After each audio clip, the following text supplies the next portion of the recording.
What's good, y'all, and welcome back to another episode of the Hurls and Smallz Show, coming to you guys after week 12 of the NFL season. A week where, it wasn't too great of a football weekend for me. I don't know what it was for you. So one of us lost their fantasy games by 0.5 points because Christian McCaffrey wanted to go for -4, then -3 in the fourth quarter on the final drive and, cost somebody a fantasy win. Somebody starting quarterback wanted to throw 3 interceptions. So, it wasn't the greatest week of football for your boy. Oh, I also played Jahmyr Gibbs in one of my leagues. So, or not me, but one of us played Jahmyr Gibbs in one of our leagues. So, wasn't a great week of football for one of us. But forget all that. Brady, how are you doing, man? No. I'm going to ask you how you're doing this time. Okay. I am doing I'm alright. I've definitely been better in the sense, like, I've definitely felt better. I feel like, bro, every other episode I'm coming on here saying I'm fucking under He's the sick weather. again, y'all. He's sick Bro, again, y'all. and it's so crazy because I say this every time I come on here. It just seems like every other episode where I'm sick. It's like, I swear I didn't get sick like this. I don't know what's happening to my immune system, bro. But I was telling you before we started recording, my throat is on fucking fire. And I asked you if my voice sounded different, and you said it just sounded like I was tired, but I'm not tired. It's just my fucking throat hurts. Like, I almost called out this morning, like I told you, but again, like I said, it's like I don't have to like really talk to many people, or like I'm not around other people to get other people sick. So it's like, it is what it is. I'll just go in. But man, my throat's been super like sore, and it's been hurting for the past couple of days, like just to swallow anything. So I haven't even really been eating much because it just hurts. So I really been having much of an appetite. Yeah, I've been going through it, but it's like I don't have any other like symptoms or anything. It's not like I have headaches or fucking stomach aches or anything else. It's just my throat has just been on fire these past You couple of got days. strep. I don't know what it is, and like it hurts, but we gonna push through it, and hopefully my voice doesn't sound too terrible for you guys listening. But other than that, I'm doing fine. Work has been working. We got Thanksgiving coming up. I went last minute Thanksgiving shopping for last couple things we needed in the house because we're gonna have a few different people over, like a bunch of different friend groups, a couple of family members over, like just coming in throughout the day. So I just went and made sure we had enough stuff for everybody. My mom was coming in earlier. She was asking me to help her make the turkey. She was like, "Hey, I'll season it up, take it out the freezer. Obviously, I'll season it up and whatever. You gonna have to, cook it right and this, that." And then I'm like, "Ma, this is my first time. I've never cooked that fucking turkey. So just know if I order fucking Popeyes to the house, it's because the fucking turkey was burnt in the oven." But I'm also making the mac and cheese. I made mac and cheese last year, so that's fine. I'm not worried about that. I know I'm fine at doing that. Shit, everybody gonna be sick. I know I'm fine at doing that. She had asked me, what else did she? I think she asked me to make the mashed potatoes as well. So we'll see. We'll see. I'll send pictures somewhere. I'll post the pictures in fucking Good Eats or something of the food I make Thanksgiving. But yeah, I'm excited. I'm looking forward to that. I get the day off on Thursday, obviously. So that's really what I'm looking forward to. A day off where you're not really, where you don't really get it most of the times. I'm looking forward to that and just sitting back and watching football all day. And again, calories don't count on Thursday. On Thanksgiving, they don't count, and the day before they're half off. They're half off. So whatever you eat on or the day after, sorry. So whatever you eat on Friday, day after Thanksgiving, they're half it. It don't count on Thursday, and it's half off on Friday. But then Saturday, and then it's back to full price. You got to lock back in. But I'm doing fine. How are you? That sounds like 2 pizzas. But you can't do that when you have it every fucking day. It don't count. But it's free. You know what? You're right. It's free. So it don't count. You're right. Do your thing. I'm gonna be real honest with you. Yeah. We don't hide nothing on this podcast. Ooh, where's this going? I went to the store today and I walk out, right? I'm pushing my cart, I walk out that front door and I look up. I'm a person who I like to give people shit about them getting older. Call people old. I've done it to you several times. Mm-hmm. I walked out that front door, looked up, and said, "Holy shit, I don't have a goddamn clue where I parked." And that's the oldest I've ever felt, dude. You was walking around clicking your fucking key, trying to hear the beep or some shit. That I've never had that happen to me. I completely forgot you could do that with your car. Beep it. So I just walked. Until I saw it. It didn't take very long because I park in the same area every time. But I was pretty disappointed. We're in getting old. myself. We're getting old. You know, we're 23 and 24, but we're definitely getting up there. Yeah. What were we talking about today? I was telling you our memory is fucking fried. Like my memory has been bad for a little while now, and it's definitely gotten progressively worse. So I'm not even gonna clown you for that because I wouldn't be surprised if that happens to me. Now the Our real memory question is is, fried. did you bring that cart back though? Absolutely. There was a cart sitting over in the parking lot, and I went and grabbed that Every one single too. time. I know people look at me like, look at this fucking guy. When I'll go to my car, realize it's a random cart, and I'll bring that random cart back as well. So I respect it. I The respect it. cart lady was gathering them up, and I was pushing mine to the little corral thing. I said, "Do you want to take this, or should I just put it away?" She said, "Just go ahead and put it away." And the thing was over here. I walked this way, and she looked at me like I had about 3 heads, and I was just Mhm. walking over there to collect that other Yeah, cart. yeah. People will look at you crazy for just doing the right thing. It doesn't make any sense to me. No sense whatsoever. And Mr. Ben here, shame on you. Yeah, facts. You got to put your And carts away anybody before you watching come on this this, show. if you don't put your cart away, me and Hurlins are gonna pull up on you. And you don't want that to happen. You don't want that to happen. So put your fucking carts away. It take 30 seconds. I park as far away as I can from the grocery store, and I still walk my ass all the way back to put the cart back inside. Every single time. Every Whoa, single time. you walk inside? Yeah, I bring my cart inside, yeah. You don't just put it in the little rack? In the cart corral, no. I just be bringing it back inside. Okay, well I don't do that bullshit. Corral's fine too. The cart corral is fine too. But just don't fucking prop it up against the fucking median or the fucking parking spot. Put it back in the cart corral. Put it back inside. One of the two.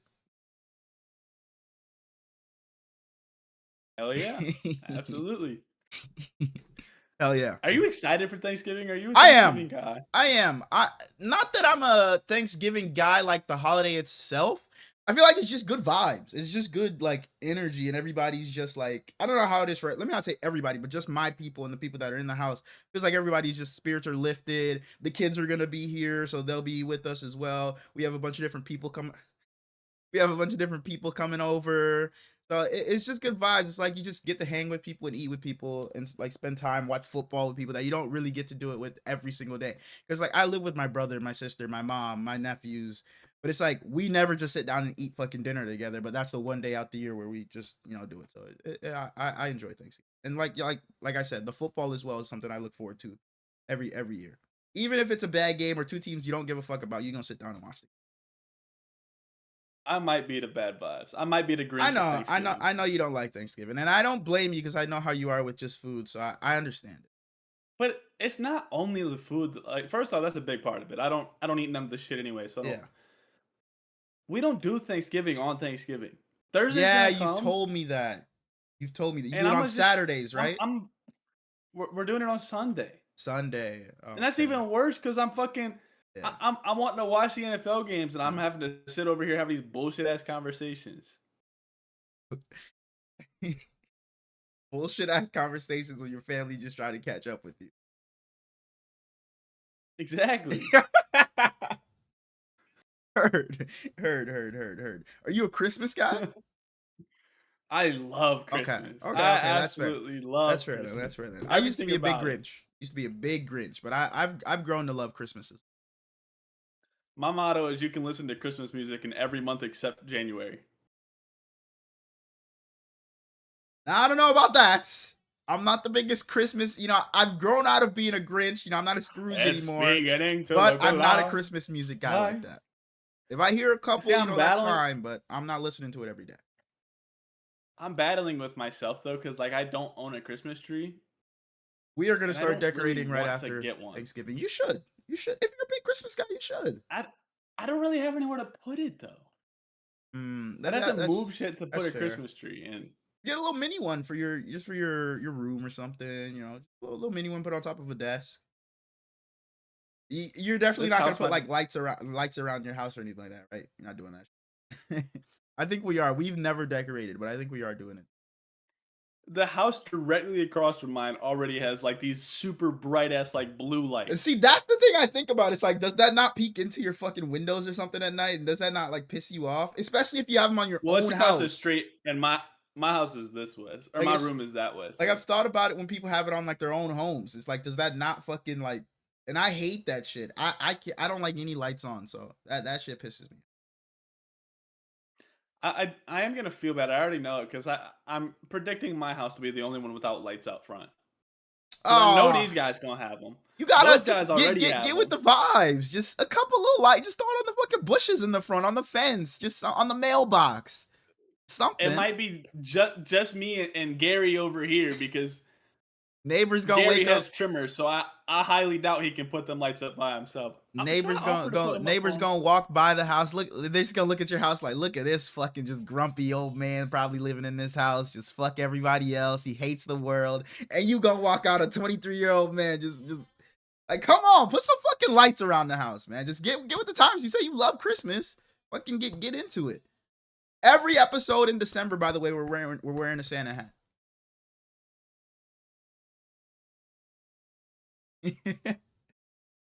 Every episode in Christmas, I'm wearing a Santa hat. Or in December, I'm wearing a Santa hat. And Smallz didn't want to say it yet, but I'll say it now. One lucky viewer is gonna get a Christmas gift from the both of us. So we'll let you guys know on the giveaway, the details on the giveaway soon. But somebody's gonna get a Christmas gift from us. But just know the gift that I send, the USPS around here be on some bullshit. So if it just know that. And obviously I'm gonna send the gift, but it was gonna be a collected, like it was gonna be one gift from the both of us. We would just pitch in. I'll send it. His ass is great. Oh, you'll send it on our behalf? Okay. Okay. Got you. Got it. But just know. That USPS right here be on some bullshit. Got it. I got a package sitting right by my front door Mm-hmm. that has a name that I don't know on it. And it's been there for about 4 months. It don't have well, it obviously has your address on it. It doesn't have like who sent it, where it came from. Well, I went to the shipping lady and I was like, and the shipping department is like right next door to the UPS building, and they're in cahoots, but this is a shipping place only. Mm-hmm. And I live in a different city than where I work, and I went to the one where I work, and she was like, "Yeah, you can bring it here, or you can just keep it as long as they don't come and collect it.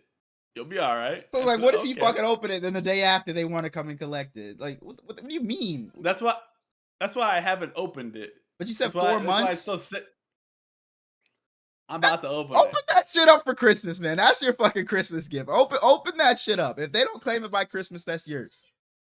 It says like cutting or some shit on the outside though, so it might just be some nice bullshit. set or something. Who knows? Have you started Christmas shopping at all? I'm gonna wrap the bitch and give it as a present. Not knowing what it is. It could be there could be a big black dildo in that box. All right. Back to my question. Have you started Christmas shopping besides the one big black fucking whatever you got over there? Are you allowed to say that word? I'm sure it's fine. Probably, right? Yeah. If we get striked, it's not my fault. No. Struck. Continue. Strike? Does that make it a strike? Struck? I would say struck. Our channel got struck. Right. Yeah, I would say struck. Because the past tense of strike is obviously grammar struck. lessons. Yeah. Our channel got striked. Our channel got struck. I'd say struck. Have you started Christmas shopping? No, absolutely not. I've been telling myself I was going to start for like the past week, and I haven't started. I'll probably start looking at my Amazon dad's done. That's the type of guy I want to be. I wanted to start in like October, but I just was fucking lazy and didn't. He sent us all a text in like mid-October. Was like, "Hey, about to start Christmas shopping. If I don't get a list, you get whatever." What was on Brady's list? Not NBA jerseys and not shoes. Okay, heard. Now if he said if. Sorry, go ahead. My brother, I was talking to my brother. He goes, "Yeah, Dad told me one of those presents I got you." And I said, "You didn't get him any jerseys, right?" His response was, "He doesn't like jerseys." I'm about to open him presents to have fucking 3 NBA jerseys, knowing damn well the last 7 he got me have all been in the fucking closet with the tag still on them. fucking LeBron Cavs jerseys, J.R. Smith, Bro, fucking. this fucking dude, he took me shopping with him one time for my brothers. We were at Dick's Sporting Goods. Mhm. He looks at me and points at a pair of LeBrons and goes, "You like these? They're bright purple and yellow. Laker color, LeBron, they're like LeBron Yeah. 15s or some shit." I said, "Dad, those might be the ugliest fucking shoes I've ever seen." Uh-huh. Yeah, parents just don't really know, like, Fuck open on Christmas. what you say? What did I open that year on Christmas? No, you did. No, you didn't. No, you didn't. Swear to God. Swear to God. Did you like fake like, oh, Dad, how could you? Or were you just like, fuck, get these shits out of here? I kind of opened my presents all in like not like unhappy, but a monotone's the word. Like I open them in a monotone, and at the end it's like, thank you. Because if I get excited for one thing, it's like, oh, he doesn't like that thing. Like, yeah. You like pancakes? What the fuck's wrong with waffles? Type thing. So I just that's fair. That's fair. That's That's meta. You know, that's the way to, like, even if you don't like a gift, it's like, oh, I reacted the same for everybody. So they. But we did the hoodie I'm wearing right now. Actually, we ended one Christmas. And at our mom's house, because my parents are divorced, at my mom's house, if we don't like something, but we like something someone else got, we'll just trade. Who gives a fuck? Okay. Yeah. And she'll endorse the trading. It's like, yeah, it'll go to use at least. Mm-hmm. I look at Greg. Greg's my brother. He gets this. I get this fucking blue Nike hoodie that I would never wear. Doesn't look like Brady whatsoever. Uh-huh. I say, you trying to trade? Because he don't even really give a damn about Deion Sanders. Yeah. And he acted like I was bugging because he thought that our dad was going to like take offense for it. And then he gets home. He lives 2 hours away from me. We're playing Xbox together. And he tells me then, it's like, I would have done that trade. I just didn't want him to feel some type of way. I was like, motherfucker, if you don't bring that goddamn hoodie next time I see you. Okay. That's cool that you guys, you know, can trade and whatnot. You said your dad said send a list or else you're just getting whatever. Now, if you didn't send a list, would it just, like you said, would it just be NBA jerseys? No, he is a clothes heavy guy though. Like he gets hoodies and Okay. All right. Love him to death, but my father is a weird individual. He used to refuse to order anything online. Thought that it was like really like a scam or card something. Was gonna get hacked. I don't even know what his issue was. Mm-hmm. He orders everything online now. Literally everything. How my brother is. He doesn't go into stores. He orders everything off of Amazon. It's like, oh, I need toothpaste. I'll get it the next day for fucking Amazon. Literally anything. Yeah, anything. Because he has Amazon Prime and that's all he uses. Like for anything. I need a new sponge, man. It'll come tomorrow in Amazon. Like, and anything you need in the house, he's ordering off. I feel him. Let a motherfucker walk into a store. Oh, I try. It's like, dog, why the fuck is there fucking a bar of soap coming out of an Amazon package? Just go to fucking Walgreens. But he don't listen. He do what he does. It is what it is. One thing I am excited for coming up: Stranger Things drops tomorrow. And you won't hear from me. Don't fucking text me. Don't call me. Don't ask me to record this stupid ass fucking podcast until I'm done with Stranger Things. Got it? Got it. In the football. What's the ginger chick's name? The ginger chick? Max. What, like, you know her real name? No. You think she's cute? No. She's ripped. She got like an 8-pack. Oh yeah, I saw they were on like the red carpet. She was wearing like some white, like cut off, like fucking dress, some shit. Yeah, I saw that. I think we saw a different one, but yeah. Well, you should get into it. It seems like you're not into the show, so you should get into it. Yeah, I'll get on that. Let's get into football. Let's get into football. What you mean? That wasn't believable. I'm sure you're gonna get into it, but it's just like let's just get into football. Because the sooner we finish this, the sooner you can get into Stranger. I'm currently watching The Fresh Prince, so once I finish that, I'll think about getting into Stranger Things. Okay, but it's like, why not experience the new season with the world? Because the longer I wait on The Fresh Prince, the longer, like, you know. The longer what? You mean the show that's been out for fucking 35 years? Come on now, it ain't that old. Let's get 1990. Let's get it. So let's get into football. Let's get into fucking football, man.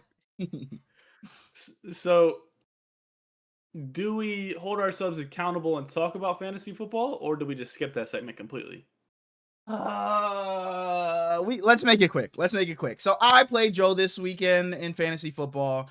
It came down to Monday Night Football. I had Christian McCaffrey left. I was down about 27 to 28 points, 27 and some change. So I was telling myself I need 28 points from CMC to be safe. Monday Night Football starts. CMC has like 10 or 12 in the first quarter. I'm feeling good. I'm feeling good. Then he gets a touchdown late, I think it was, in like the third quarter. I'm like, all right, here we go. He's going into the fourth with like 24 or 25 points. I'm good. Couple of catches, couple of runs, maybe even scores a touchdown, and I walk away with the win. The closest I think I got was like 0.4, 0.5 points. And I'm like, okay, we're winding out the clock. CMC's going to get the rock, and we win this game. It might even be a little screen dump off pass. If he just gets a catch and goes down for no gain, I win. They hand it off to CMC. It's like -5 yards. I'm like, okay, I wasn't even down a full point. That still puts me like a point away. A catch and 2 yards, and yes, that's what it was. I was down 1.2. I remember telling my brother, a catch and 2 yards, and I win the game. I win the game, just a catch and 2 fucking yards. They hand it off to CMC again. He's like running right, gets absolutely stuffed, starts stumbling backwards, goes down, and then it's a loss of like 3 yards. So I'm like, okay, fuck. It's like 1.5 now. And I'm like, shit, bro. So now I need, a catch and like a good bit of yardage. I need 5-6 yards here. They hand it off to him. He gets a couple of gain, and then I'm down 0.5. It's 4th and 1. I'm literally on my knees. Like, please. Because I know it's past the 2-minute warning. It's 4th and 1. If we get the first down, they're just going to take a knee now.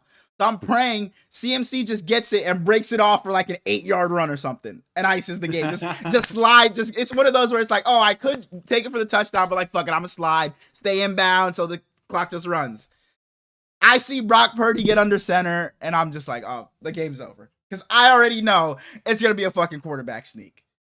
What do you know? They snap the ball. Brock Purdy, stupid ass, just fucking drives forward. And the game's fucking over, man. And it just is that how he did it? it just absolutely pissed me off, man. Because that was such a big, weak, and pivotal game. Because you lost another game. That puts me at the 1 seed with only 2 weeks left to go. Now, with a loss, Kevin beat you, I think it was. So now Kevin's back in front of me. Devin's tied me in games, but I have more points than Devin. Thank God ISO lost to Devin, so ISO's still a game behind me. But I play ISO in week 14, so it's like, fuck, man.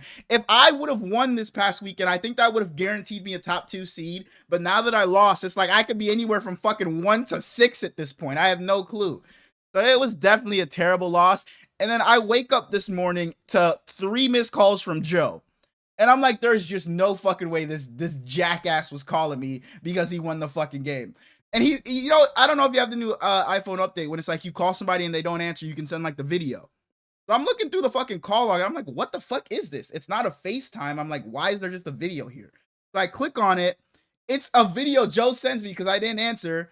The first thing I hear is, well, you can tell everybody. Go ahead and tell everybody. I'm the man. Joe's fucking playing the song and singing it in a fucking video, talking his talk, saying, man, I'm sorry I had to do it to you. I had to give you belt to ass and shit like that. Is he in the playoffs? No. He literally said in the video, he's like, yeah, I know you clinched the playoffs, but I just had to give you belt to ass. And I texted him this morning. I was like, Joe, if you ever call me 3 times because you beat me in fantasy, I will block you. Dude beat me by 0.5 when I clinched the playoffs 2 weeks ago, and dude is fucking about to be in the toilet bowl, and this guy's calling me because he beat me in week 12. Be for real. He's 2 games back. Bro, and he's calling me as if he won the fucking Super Bowl. Like, what? Whoa, Plug won this week. I think he beat Dark, right? Yeah. The king falls to the prince this week. Like you said, Kevin beat me. Mm-hmm. Wasn't worried about it though. Everybody loses eventually. It just won't happen in the playoffs. Lamar Jackson had a game where it's like, is this guy a little bit you know, Whoa, does whoa, he whoa, have? whoa, whoa, whoa, whoa, He might be pushing 50 chromosomes. whoa. We don't Okay. know. Uh-huh. I'm in a chopped league. It's a Yeah. 16-person league. Yep. Every week, the lowest points gets chopped from the league. So it's 16, 15, 14. This week, there was 5 teams left. Last week, my best friend, the guy that invited me to the league, in real life, Uh, he got chopped. And his team, yeah. he had Gibbs, Jonathan Taylor, and Bijan. Wow. Wow. Yeah. Wow. This week comes around. And he had Drake May, by the way. Mm-hmm. I texted him, I said, do I pick up Drake May? Or do I rock out with my favorite player? Immediately, he says, pick up Drake May. You don't listen to him. Yep, I knew it. Knew it. If I pick up Drake May, I don't get chopped. But Lamar Jackson fucked me in the ass. And you know what this reminds me of? Last season, somebody told you to not start Jerry Jeudy. You started Jerry Jeudy. No. We're not bringing that up. If you didn't start him, you would have won the entire league. Why do you ask people if you're not going to listen? Like, why do you ask him? This is multiple occasions now. Oh, go ahead. The good news is, in that same league, I don't have a chance to make that issue this year. Mike's bitch ass, right? Every start of the week, not bitch ass because he means well, but every start of the week is like, Smallz, you win this week? I'm on a 5-game losing streak. Whoa. I was 5-2. I'm now 5-7. I go into his chat. I think it was Monday. Well, today's Tuesday, so yeah, Monday. Smallz, you win this week? Before I even answer, he goes, wait a second. You played me this week. You got belted ass. It's so funny because I can hear Mike saying that. I'm pretty much cooked in that league. Damn. Like, severely cooked. Damn, I started Lamar in there as well. Yeah. Wait, no.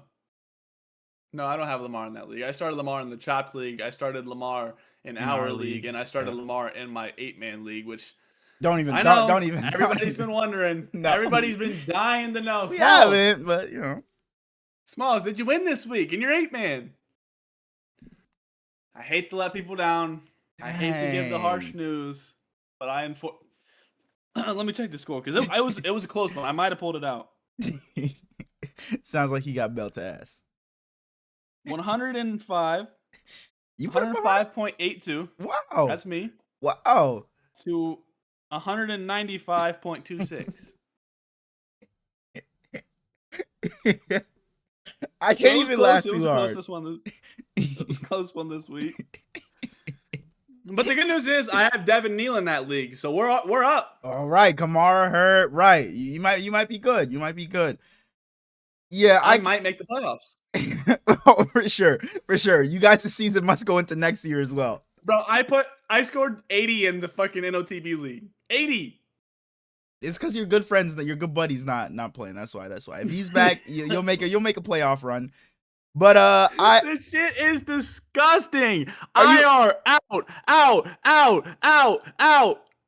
Are you officially out, or can you like somehow make it if like, or does it have to be like somebody loses both and you have to win out or some shit? Like I'm 5-7. Yeah. Kyron is so 8 teams make the playoffs. I'm 9th.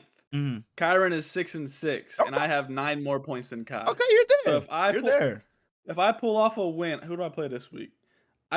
Do you play Kai again? There it is. So you go 2-0 and you're in.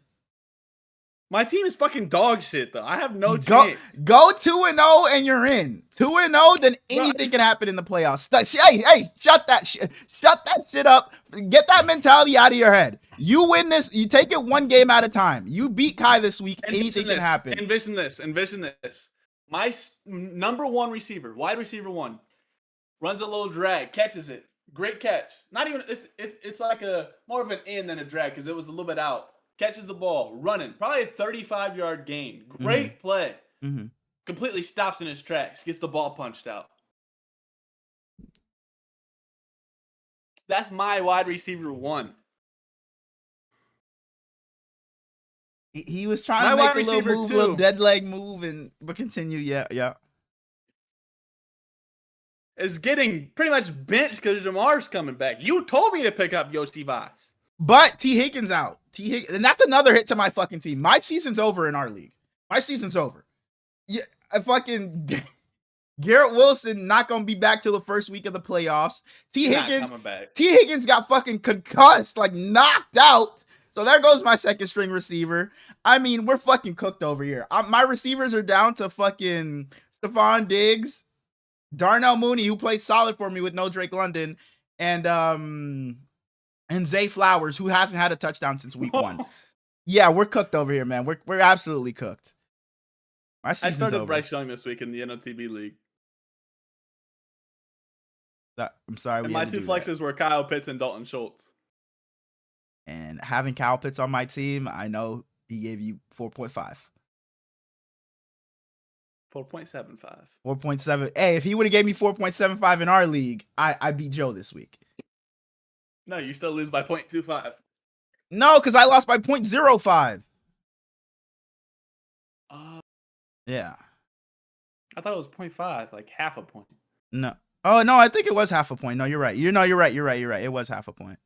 You're right. I'm tweaking. 0.05 is Yeah. You're right. But you talk about your 8-man league getting blown out. So I told you, I played my brother. Whoa. Oh, it was a close game. Sorry, close game. I had another close game. So I played my brother this week in our other league. This is our other money league. I was sitting at 7-4 before this week. I think I was the 2nd seed. By the way, nobody has clinched a playoff spot in this league.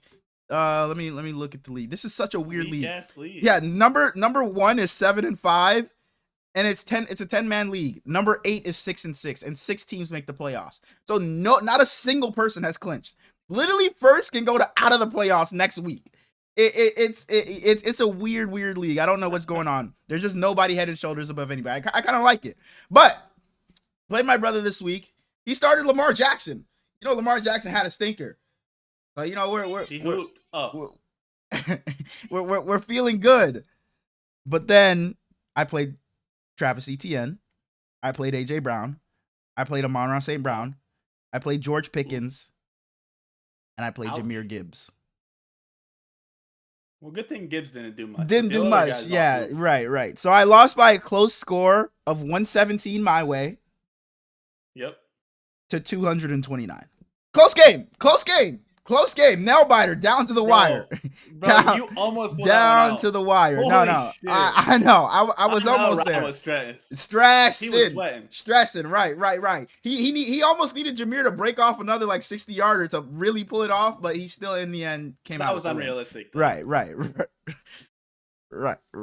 I got my ass fucking whooped, bro. I know he was fucking dancing on your grave too. Yeah, it was just like my team didn't play terribly. Like Saquon just hasn't done shit for me this season. Puka was fine with 16. K. Otton's my tight end right now, only gave me 6. I had DJ Moore on my bench who gave me 23. Tyrone Tracy on my bench gave me 16. I have Sam Darnold on my bench, but it was just a rough He started week the only tight end in football where his team hasn't scored a tight end touchdown. It was him or Dalton Kincaid who gave me 0. So well, he was hurt, so yeah. So that was my only option.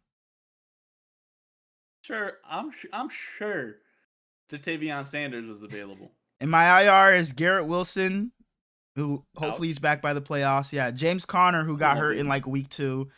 And then fucking Joe Mixon. He's out for season. Cut that motherfucker. Yeah, no, he's getting yeah, they're getting rings with this roster. Yeah, Joe Mixon, I thought in the draft I was doing something sneaky, getting him late in the draft, and boy, his ass ain't even fucking playing.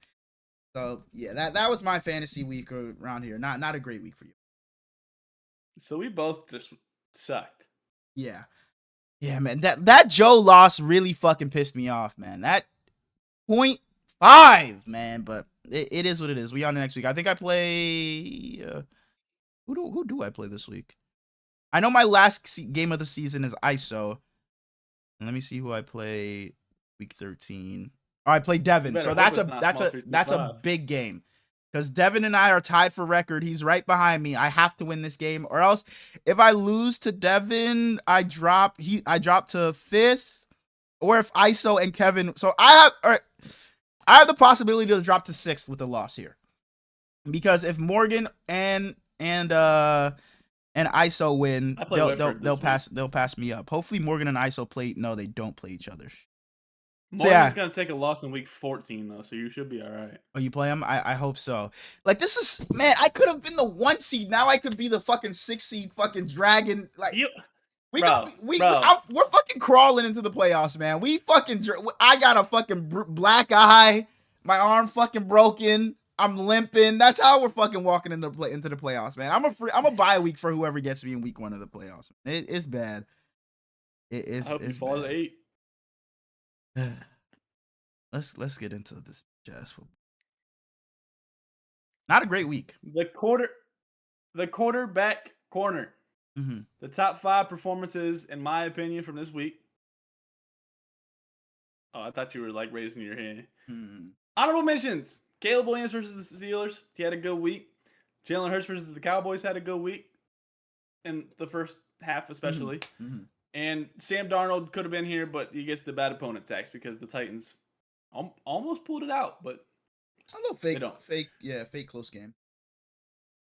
At number 5, we have Pat Mahomes against the Indianapolis Colts, pulling off the win. He doesn't have a touchdown in this game, but he throws 29 for 46, 352 yards, and an interception. The first half for him was not pretty, but 352 yards is 352 yards, especially when it propels your team to a win against a top 3 team in football.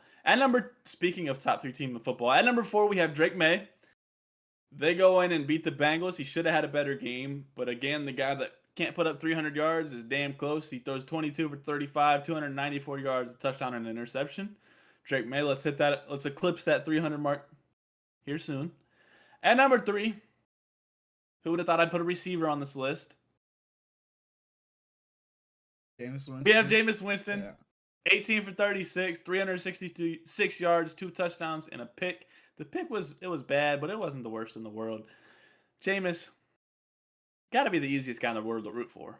There was a video of him that he was like walking through like Times Square just complimenting people, and it was just the funniest video, bro. I just love Jameis. He's like, hey, I love your kicks, I love your smile, I love your dress. Like, he's just the nicest guy, man. I love Jameis.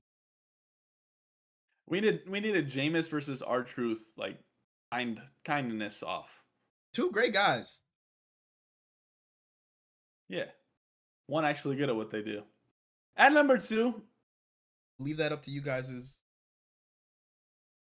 At number 2, we have the MVP of the National Football League. Matthew Stafford throws 25 for 35 against the Tampa Bay Buccaneers. 273 yards and 3 touchdowns. The man has been perfect. He has 25 straight touchdowns with no interceptions. He's on another. They might be. He might be getting that second ring. We'll talk about that in a little bit. And at number 1, yeah, here we go. Oh yeah, I was wondering who number 1 was. Yeah, for sure. Dak Prescott throws 23 for 36, 354 yards, 2 passing touchdowns, a rushing touchdown.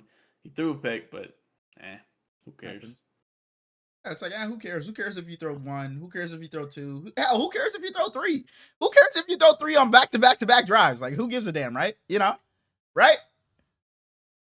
Right? I'm not endorsing that bullshit. Take it back. Moving on to the people's segment.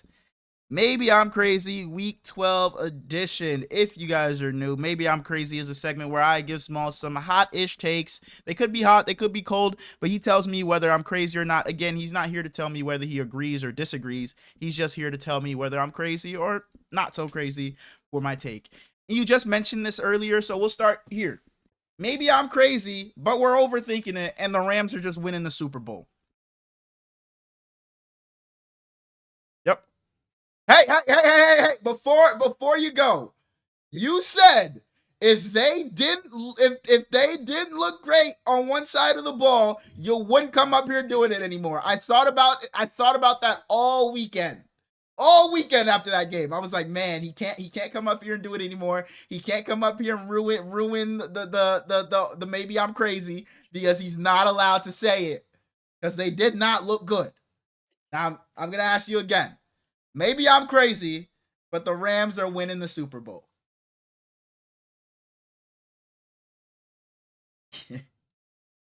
Fucking itching at him. He can't. He can't. I think that there's a team in the Oh AFC. my goodness. The Rams don't have many flaws. I will say it until they get a new one, but I don't really like the running back on this team. But it doesn't matter when you have Matt Stafford, Devontae Adams, and Puka Nacua. Devontae Adams is a Devontae Adams red zone target is damn near more guaranteed than a fucking 100%, literally. 1 yard rush. Legitimately. A fucking extra point at this point, yeah. You have Jared Verse on the defense. It don't even matter who you surround him with. But then, crazy to say the best coach in football? I wouldn't say it's crazy. No, I wouldn't say it's crazy at all. I think like him, Andy Reid, I'm blanking. Who else is out there? But there's a couple guys. What you say? Dan Campbell. I think there's a couple guys where you can just call any one of them the best in the league, and I wouldn't say it's crazy. I can't say you're crazy at all. Absolutely not. I think that if the Rams honestly, if the Rams bulldoze the playoffs, I wouldn't even be surprised. Would not be surprised if they literally beat every team by a couple of scores and just walk their way to a Super Bowl. At all. Okay. At all. I really gotta watch what the fuck I say up here. This I don't know how crazy of a take this is. I don't really have a I don't think this one's crazy at all. Maybe I'm crazy, but Joe Burrow shouldn't even play this Thursday, and he shouldn't play for the rest of the season. Absolutely not. I don't understand why he's trying to come back. They're not playing for anything. Mm-hmm. The defense it has 11 Herlins Pierres on the field. They're not stopping anybody, and you're just risking your long-term health. I don't think your career is worth risking for this team. I know you want to be out there with your guys, but I don't. He's top 4 in the league, undisputed, and even him, I don't think he's changed that much. No, it's not. It's one thing that he's coming back to a bad team, but you're coming back to a bad team that's already in a hole. So you have to do what you do and then some, and then you have to hope for other teams to drop out. If they were 5-5 and right there in the playoff mix with the Texans, the Chiefs, and all that, I would understand it. But you're sitting at 3-8, and it just doesn't make any sense to me. Joe Flacco came in and won that first game against the Steelers. Since then, they're 0-5. They lost 5 straight games and some terrible losses. They will look back on this season, and the back-to-back Jets and Bears is where your season ended. I mean, Colson Loveland taking it 50 yards to end your season damn near is just awful. Awful. If you win those games, you're sitting at 5-6. Joe Burrow comes back and you have life. You have a chance to sneak into the playoffs. I mean, technically you still do, because the A seed has 6 wins and you have 3. So technically you still can, but it ain't fucking happening. Right. It ain't happening. And if like you said, not making a wild card, you're probably not winning your division either, because the division leader only has 6 wins as well. But I just don't see that happening. You'd have to beat the Ravens twice. Their schedule is much tougher than the Bengals, and they do play each other twice. So I mean, that's got to be the only thing. Only chance, right? And you have to beat the Steelers. Or no, you already played the Steelers twice. You already played them twice. I think Joe Burrow and Jaden Daniels are in the same situation. You're not coming back to anything. Oh, Jaden Daniels for damn sure shouldn't come back. For damn sure. If I'm the management, if you gave me the 2 options, I could envision a world why Joe Burrow. It's like, okay, fine, come on back, Joe Burrow. Jaden Daniels, there's legitimately no reason. I don't even see a reason to bring back Jaden Daniels. If I'm him, I wouldn't come back at all. Don't. Moving on. Which one do I want to do? We'll go with this one. Maybe I'm crazy, but the Chicago Bears, they play the Eagles on Black Friday. If they beat the Eagles, they'll be the 2 seed. Maybe I'm crazy, but the Chicago Bears will end the season as a top 2 seed in the NFC.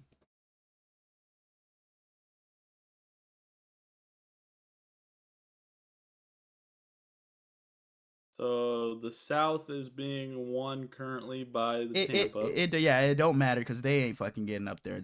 Both of those teams are Not looking too. And the Eagles are leading the East. Yeah. So it's them versus the Eagles, pretty much. Or the Rams. Oh, you know, yeah, the Rams are gonna have the 2 seed. Yeah, you're right. Yeah, sorry. Yeah, so them ahead of the Eagles, or within their own division. If you don't see the Lions or the Packers catching them. I like it. I like the Okay, I Bears thought a there's gonna lot. be some pushback on this one. Okay. I don't like the Eagles. Mhm. The South damn sure ain't catching them. Nah. So I think that the biggest conversation will be them versus the Detroit Lions, and Mhm. I'm a big. Damn, I just stuttered. I'm a big Ben Johnson guy, so I like seeing what he's doing. Okay, I thought you were gonna push back on that one. Like I said, you just talked about the Eagles. We'll talk about them right now. Maybe I'm crazy, but this Eagles team is more like the Eagles team of a couple of years ago when they had that turmoil, and the Eagles will be one and done in the playoffs. Meaning they won't win a playoff game. Their first game, they'll lose it, and it'll be just like a couple of years ago. This turmoil will just get to them, and it's just one of those seasons. I'm so done with the Eagles. Like they're not entertaining to watch to me. Mhm. They're dominant, if you want to say that, but like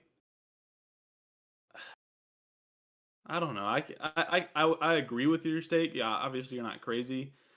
One and done. So that means they lose first round. Yeah, they don't win a game. And that would mean they played a 6 seed. I can't say that. I would say you're a little bit crazy. I don't think they lose. Because that could be the Lions, that could be the Niners, that could be the Seahawks, that could be the Packers.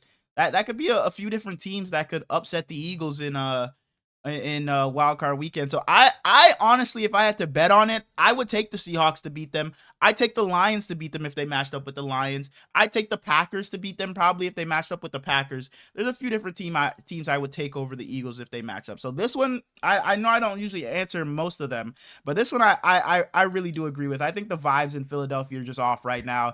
I just don't like the way their offense is moving. Saquon Barkley looks like a shell of himself. And I do think the Eagles will be one and done this year as of right now. And I was thinking about it for the past couple of days and who I can compare Nick Sirianni to. I think he's kind of how Mike Budenholzer was for the Bucks. Because the Mike Budenholzer was on the hot seat for a while. Then the Bucks won that championship in like 2021. Then he got a couple more years like, oh, we can't fire the guy because he just won. And then he got fired a couple years later. And I think that's what it is for Nick Sirianni. If the Eagles don't win another in this year or next year, I think he'll get kicked to the curb and he'll be out of there. I just don't like the guy. Me neither. Last one. Maybe I'm crazy. What happened? Your voice is cracked like crazy. Nah, I'm sorry, man. My fucking throat. But last one. Maybe I'm crazy, but the Jacksonville Jaguars or the Houston Texans will catch the Colts in the AFC South. Now, before you call me insane for this one, the Colts haven't played either of the Jags or Texans yet. So they have 4 games combined against those two. Then they have a matchup against the Seahawks and a matchup against the Niners. So those are the final 6 games for the Colts. So again, maybe I'm crazy, but the Jags or Texans, not both, one of the two will catch the Colts in the AFC South. Do I need to call your mother? Do we need to take you to the hospital? No, sir. No, sir. No, sir. No, sir. This might be the craziest one you've ever said. Really? You think? I don't know. We talk about Jacksonville not being like they're the fakest above 500 team of all time. Right. But they're 1 game back of the Colts, and the Colts haven't played them yet. The Texans are 2 games back. The Colts go 2-0 against them. The Texans are 2 games back of the Colts and haven't played the Colts coming yet. Back? Right, CJ Stroud coming back. That defense has been amazing. You see what some defenses have been able to do against the Colts, and it's like they haven't seen the Texans yet. What are the Texans going to be able to do against the Colts? I don't know. I don't think this one is too crazy. I wouldn't be surprised if either team catches the Colts in the race for the AFC South crown. That ain't gonna happen. Okay, that's fair. That's fair. But that's all I got for this week's edition of Maybe I'm Crazy. Come back next week. I feel like there's a Maybe I'm Crazy about the Colts every week. Really? I'd have to go back and look at my papers. Maybe now that you're thinking, yeah, because like it's Daniel Jones going fucking pumpkin, Jonathan Taylor, are the Colts legit? So maybe you might be right. But as you guys before you get into that, who's the head coach of the Oregon Ducks?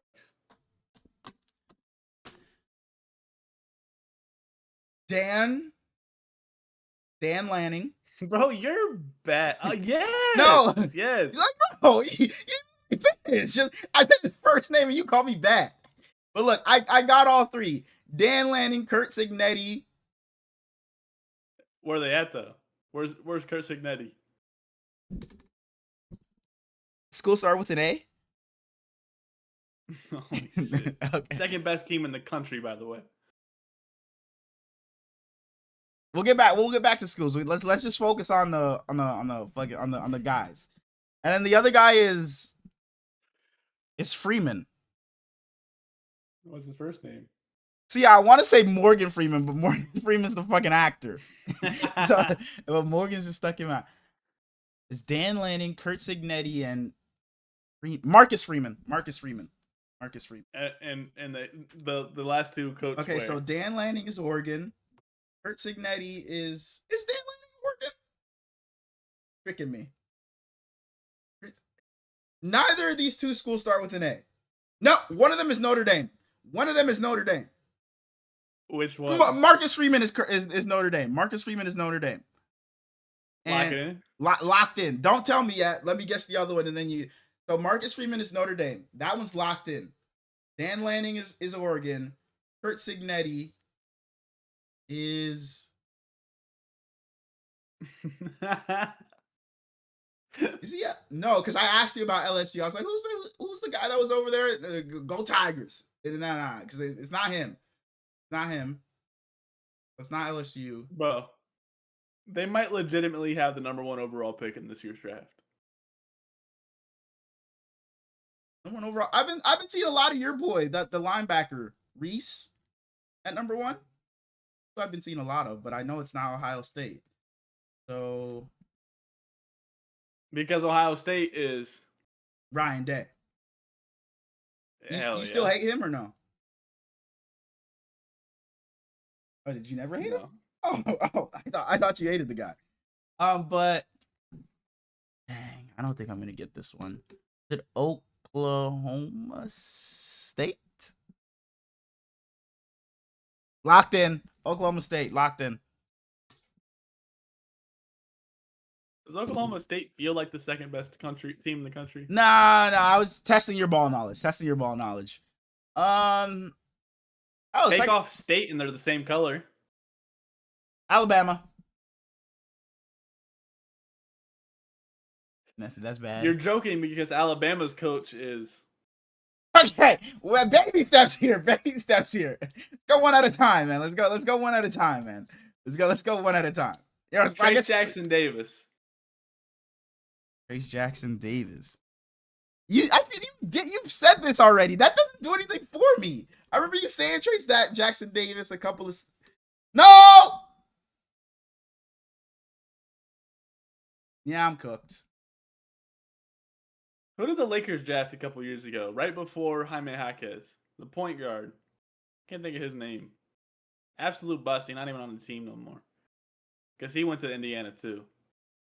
Oh, it was Indiana. It was Jalen Hood-Schifino. Was it him? Yep. And Indiana. He played with Trace Jackson Davis. Okay, so Dan Lanning is Oregon. Marcus Freeman is Notre Dame, right? I locked that in. You never gave me an answer. That was correct. And then three human beings, 3 of the best coaches in the country, by the way, y'all. I'm not asking him to remember fucking scientific. I remembered all their names. And I remember 2 out of the 3 colleges. And Curt Cignetti is Indiana. All right, now I think we can add one more. I'll have that locked in too. Go ahead and give me another. Kalen DeBoer. Like, can you just give me some like common names? Like, cause it's not like it's fucking John Johnson. It's fucking Dan Lanning, Curt Cignetti, Kalen who? DeMore? DeBoer. Kalen DeBoer. Dan Lanning's a hard name. It's not that it's a hard name. It's just not common. Kalen DeBoer. Where's this guy from? Can I ask how you spelled that last name? DeBoer, correct? DeBoer? Yeah. DABORE. And Kalen, I spelled it CALEN. Okay, it's a K, but okay. Everything else is. I think it's DEBOER. DEBOER. Okay. All right. And he's the head coach at. Give me a player instead of where. And he's the head coach at. You gonna tell me? Why would I just know this? What team did you just say? Oh, Oklahoma State. Lord have mercy above Hurlings. No. That's the team I just said. Take off the state. They're the same color. Oh, Alabama.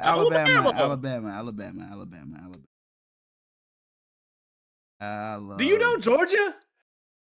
Georgia's coach? Holy shit. Get to the panic meeting. Georgia's coach. No. I promise you. Look. If you gave me I'm not asking you to. If I had multiple choices in front of me, his name would stick out like immediately. I promise you. Give me like the fucking first couple letters of his fucking first name, and I'll get there. I'm gonna get there. Please work with me, man. Work with me. He's not dumb. He's not dumb. So smart. Fucking. The only smart I know is Shaka Smart, and that's a fucking basketball coach. That's a college basketball coach. Give me multiple choice. I swear I would know. Smart threw me the fuck off. What's his name? Kirby Smart. I'm writing that one too. That's part of the quiz. Kirby Smart. I don't know if I've ever. Has he been their guy for a while? Yeah. Really? That's Georgia. Like Georgia, fucking go Dogs. That's that Georgia. Are you talking about a different? Oh yeah. I was thinking of Tigers. Yeah. Oh, shit. All right. Multinational championship Georgia, by the way. Multinational champion Kirby Smart. Go Dogs. All right. Been there in his 10th season, Kirby Smart. Let me know when you're done fucking clowning on me. You ass. You done? Motherfucker, you asked. We're like an hour in. We haven't even fucking started the. Well, good thing these games this weekend were fucking shit, so we're gonna skyrocket through them. But as you guys can see by the title, somewhere in there it says something about the panic meter. We're gonna go through the panic meter for a couple of different, more than a couple, but some teams, some players, some situations, and we're both gonna let you guys know how we're feeling. Yes, in the back there, in the prime sweater. Maybe I'm crazy, but the San Francisco 49ers should have stuck with number 10. I disagree on this one. Because it's like last week you were fucking hating on him, even though he played a decent game, and now it's like he's bad, and now it's like you want to switch back to number 10. And I did fucking tweet out. I was like, hey, Mac, come on. Like, come on, Mac, where you at? But that was just me in the moment. But no, I don't think the Niners should go back to number 10. Now, if Brock Purdy puts up a couple more performances like this, for sure we start talking about it. But no, I don't think like Brock Purdy. Those first two interceptions were like Kyle Shanahan said, they were right decisions, but Brock Purdy just made bad passes. But the third one was just an amazing play by J.C. Horn. They talked about it on the call. He wasn't even supposed to be over there. There was just nobody on his side, so he was like, "Fuck it, I'm just gonna go play safety," and he ran over there. And Troy Aikman even said it. Any quarterback in the NFL would have made that throw, but Brock Purdy was fucking god awful. But go ahead, in the back again. Do we have no other questions, guys? You again in the prime sweater. Maybe I'm crazy, but Mac Jones is a better quarterback than Brock Purdy. Yeah, he's a jackass. No, I definitely not gonna agree with that one. The other one I could understand why somebody would say it, because it's like Mac Jones plays a safer brand of ball than Brock Purdy, so it's like that would get us into the playoffs a lot, maybe a lot more sure. But like you said, I think we talked about a couple episodes ago, the ceiling and the floor between the two. So like Mac Jones plays a lot safer. Brock Purdy would take a lot more risks, but no, Mac Jones isn't a better quarterback than him. Well, damn. Any more questions, guys, or am I gonna go to this guy again? Hey, jackass in the prime sweater, go ahead.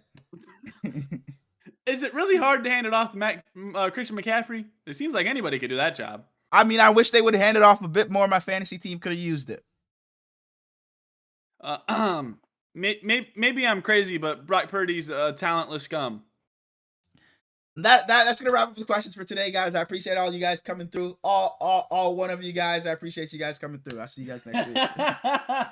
But as you guys can see by the time we're getting to the panic meter, y'all gotta start asking more questions. You're not gonna come back anymore. Yeah. We're gonna be rating these 1 through 10. I got about 8 different teams, players, scenarios that we can jump into. At number 1. This team won this week, but their wins have been a bit sketchy, and they haven't looked the greatest this season at times. They've been a bit up and down. At number 1, what's your panic meter on the Detroit Lions? Because they're currently not in right now if the playoffs started today. Really? That's they're sitting at number 8. Who are 5, 6, and 7? It's the Seahawks. The Niners are 7. Yep. Yeah. The Lions haven't been in for like 2 or 3 weeks now. Because the Packers have the tie. I think that the Lions end up above the Packers. Mm-hmm. The NFC is phenomenal though. So I mean, bro, it's crazy. I can't say it's super low. I think it has to be at a 5 just because they are out of the playoffs, and I don't see them catching the Bears. Mm-hmm. That's crazy to say. That's and really... for that I higher than a 5 either though, because Go ahead. Can't see them catching the Bears. Okay. Mm-hmm. So you got a 5 for that one? What you were saying was... Yeah, that's crazy. Yeah. That's kind of crazy to say. Like, you're not wrong, but it's just like, it's crazy that we're saying that they might not catch the fucking Bears. What you got on them? Kevin says a 7. 7? Woo, Kevin, you're a little scared of the fucking, or panicking on the Lions. Me, I'm probably right around there. I'm not where you were. I'm probably a 4 on this one. I'm not too worried about them. I think they'll still end up getting in. I think the team they end up catching is the Bears. And I think the Lions or the Packers do get in as well. I think the Bears are the team that takes that step back. Don't. I know I'm a Bears fan, but you want that draft pick. Yeah, Bears exactly. Fan wearing a 49ers hoodie, by the way. Heelan's just, I didn't have anything to wear. I was like, oh, my shit's dirty. I was like, Heelan's, give me the fucking sweater off your back. And I didn't have anything to wear in my own home. Right, everything was dirty. Everything was dirty. Heelan's is still there, by the way. It's Wednesday. He comes over all the time. He loves to be here when we record. He just loves to hang out and just chill. You said he was just having a slumber party last time, but that's got you. Y'all be cuddling and shit. Let's get back to the panic meter. Let's get back to the panic meter. Second, you wearing this hoodie like that's your man. Second on the panic meter, I have the guy we just talked about not too long ago. The guy that you asked me a few questions about. I have Brock Purdy. 10. Oh, okay.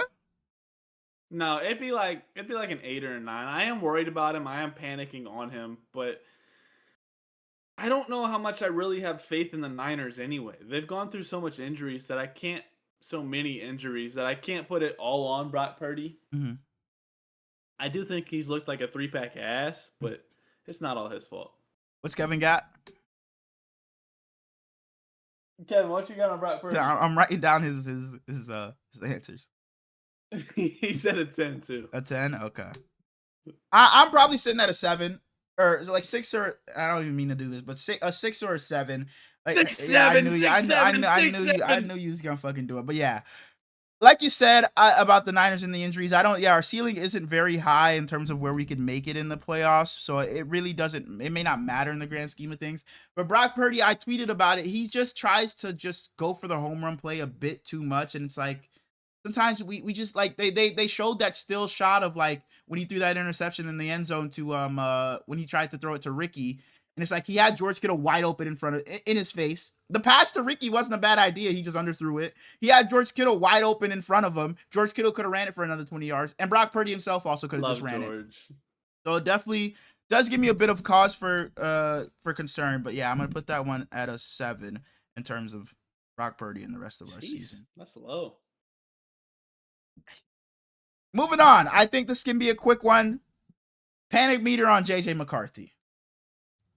This might break. This is probably breaking the scale here. Not really, because I mean, what are we panicking for? The Vikings are bad. He's the youngest quarterback in the entire league. Mm-hmm. Yeah, he's been. I think Kevin could go out there and play better than JJ McCarthy, but then I think that the scale's broken if Kevin can go out there and play better than a quarterback. I was saying that on iCarly they had a bag of yogurt named Bagels that was playing better than Carson Wentz. We might as well go back to Bagels. Because is it Max Brosmer is in line to start? From come on. Where does he play right now? Minnesota. So where did he go to college? Minnesota. Bro, you know unbelievable amounts of ball. Come on, man. They don't call me Ball Noah Hurley. I'm trying to get like you, man. Thank you. Scale on JJ? I would say like a 6, because it is reasonable to be panicked. Really? You got reasons to be panicked, but I think that the Viking season is over. Like I said, he's the youngest in the league. He showed flashes. But this doesn't necessarily have to be about the Viking season. It just can be about JJ McCarthy and his future as the quarterback of the Vikings. It doesn't necessarily just have to be about this season. And I think he's going to be okay. I think he's going to be okay. He's shown flashes. That's really all you can ask from a rookie quarterback. He needs to get 9 out of here. Maybe let's change our number. Yeah. I think go ahead. Him doing that bullshit of I call him 9. That fucked him even worse than just playing like a fucking potato, but like he's been a lot worse than bad, and it's like I'm not gonna clown them if they bring him in as their starter for next season, but there's no way they don't, whether it's draft a guy, bring in a vet, and have some type of quarterback competition going into next season. There's no way they can walk out of this season unless JJ McCarthy just turns into fucking Tom Brady the last 6 weeks of the season. But there's no way they can walk into next season as JJ McCarthy as their certified guy. They have to bring in somebody and have to, make him go through some competition to earn that job. Because I had the maybe I'm crazy weeks ago last season about whether they should have kept Sam Darnold or Daniel Jones. And it's like, as the weeks go on, it's like, fuck, bro, they fucked up. Because JJ has not been good. And I've always been one to say people give up on quarterbacks, and you're about to break in the fucking song. I always say they give up on quarterbacks way too fucking early, but my goodness, JJ McCarthy has been a 2-pack, a 3-pack, a 4-pack. Like we said last episode, the whole fucking thing, a 12-pack of ass. So I'm sitting at a 9 for JJ McCarthy. That's the only reason I'm at like a 6 or a 7. A 6, maybe a 7. Because I refuse to give up on the youngest quarterback in football this early. And he did go to Michigan, so I mean, if he's ass, I won't be surprised. All right. National champion. Good Michigan player in the NFL. You're gonna say Ronnie. You're gonna say Ronnie Bell. You're gonna say Ronnie Bell. So don't even say it. You're gonna say Ronnie Bell. I'm not gonna say Ronnie Bell. Okay. Who are you gonna say? Top 7 receiver in the entire NFL. From Michigan. Went to Michigan.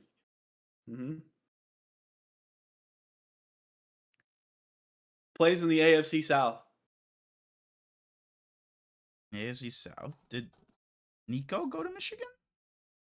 Really? I had no clue. Nico Collins went to Michigan. Okay, now I know that. Kevin's rating on JJ McCarthy? He said 10. He was screaming 10 the entire time. Shit. Wow. When he was trying to talk over me, but I told him to shut up. I heard him too, bro. Like, shut the fuck up back there, Kevin. But one you texted me about earlier, it's probably a quick one. Baker Mayfield. 10. Well, really? Whoa! But JJ's a 6? Explain why? Well, yeah, because Tampa was fucking a Super Bowl favorite just a couple weeks ago, and his play fell off. They've gone through injuries. Now he's dealing with an injury, If he's not healthy, a shoulder If injury he is what he misses dealt with in one game, Cleveland, I think bro. the Panthers win the division. If he misses just one game, I think the Panthers will win the division. Just one. Uh, my question would be: are people expecting them to win the division, or are they kind of out on the Panthers? Because if people don't have faith in Bryce Young, that man's fucking different. If people say, "Hey, Bryce Young, you that dude," Mm-hmm. he's a 12-pack ass. I think it's more so we're picking the Bucks is because, like you said, we're just out on the Panthers. So I guess that doesn't give you much hope. So I can understand why you'd be kind of not out on Baker, but panicking on Baker. I think I sit around a 6 if I'm talking about Baker Mayfield. I'm not too worried about him in general, but if it was just the Bucks, I'm definitely worried. They'll probably make the playoffs if Baker's healthy. But I don't expect them to win a playoff game. And I've been saying for a couple of weeks now that I thought they were pretenders, but it's just gotten worse. I think they were 5-1, 5-2, or something like that, and they've lost like 5 out of their last 6. It's been rough for the Bucks, and I understand they're hurt, but man, there's just been some ugly losses where it hasn't even been competitive, or they're just letting Josh Allen go for 6 touchdowns on them. The Rams just fucking boat race them on Sunday Night Football. There's just been some bad losses, and Baker just hasn't been the same Baker that he was 6 weeks into the. A shoulder injury is the same shit that had Odell's father on Twitter asking for a new quarterback. So I mean, if he's going through the same shit, yeah, he's a much better player and person than what he was then. But I love Baker. I don't want to see a shit ass version of him. So it kind of scares me, man. Okay. Bryce Young. 2. A 2. Okay. Yeah, I'm not going crazy high on Bryce Young. He had a really good game last week. Had a pretty bad game on Monday Night Football. It was a terrible That's what terrible Bryce Huff quarterback does game. to guys. That's what the Niners do to guys. But yeah, I'm probably sitting at a 5 for Bryce Young. Not that they would draft the guy. I think for JJ's sake, it's you could draft the guy or sign a guy. I think they probably just bring in a vet or something like that and have Bryce Young compete. But I think Bryce Young is. I'd say it's like 90% that Bryce Young is their week 1 starter going into next week. I expect him to be their starter. I would say it's a 99.999. There's damn near 0% chance Bryce Young's not started. But they do need a better backup because Andy Dalton needs to take his ass to the retirement home. Heard. Team we talked about a bit earlier, the Philadelphia Eagles. We're talking about on the field? Whatever you want. This could be on the field, off the field. This can be a combination. Whatever you want. I guess Saquon fell off too then. And it seems like he was onto something. Childish shit ever. And AJ, you got your targets, you got your yards, but in the end, where did it get you? Belt the fucking ass by the better receiver on the fucking field. By the better receiver on that field. Where did George Pickens go to college? I don't know that one. I should know that one though, right? It don't matter. Philadelphia Eagles, I would give it like an 8. They should definitely be panicking. But like they're still a Super Bowl contender, so how much can you really panic? Because they went through this shit last year and they won it all. They won it all, right. They just got some fucking divas. They need more Jackson Smith and Jigbas in that locker room. I like it. Now this one is a weird one. Not a team, not a player. It's more so a scenario.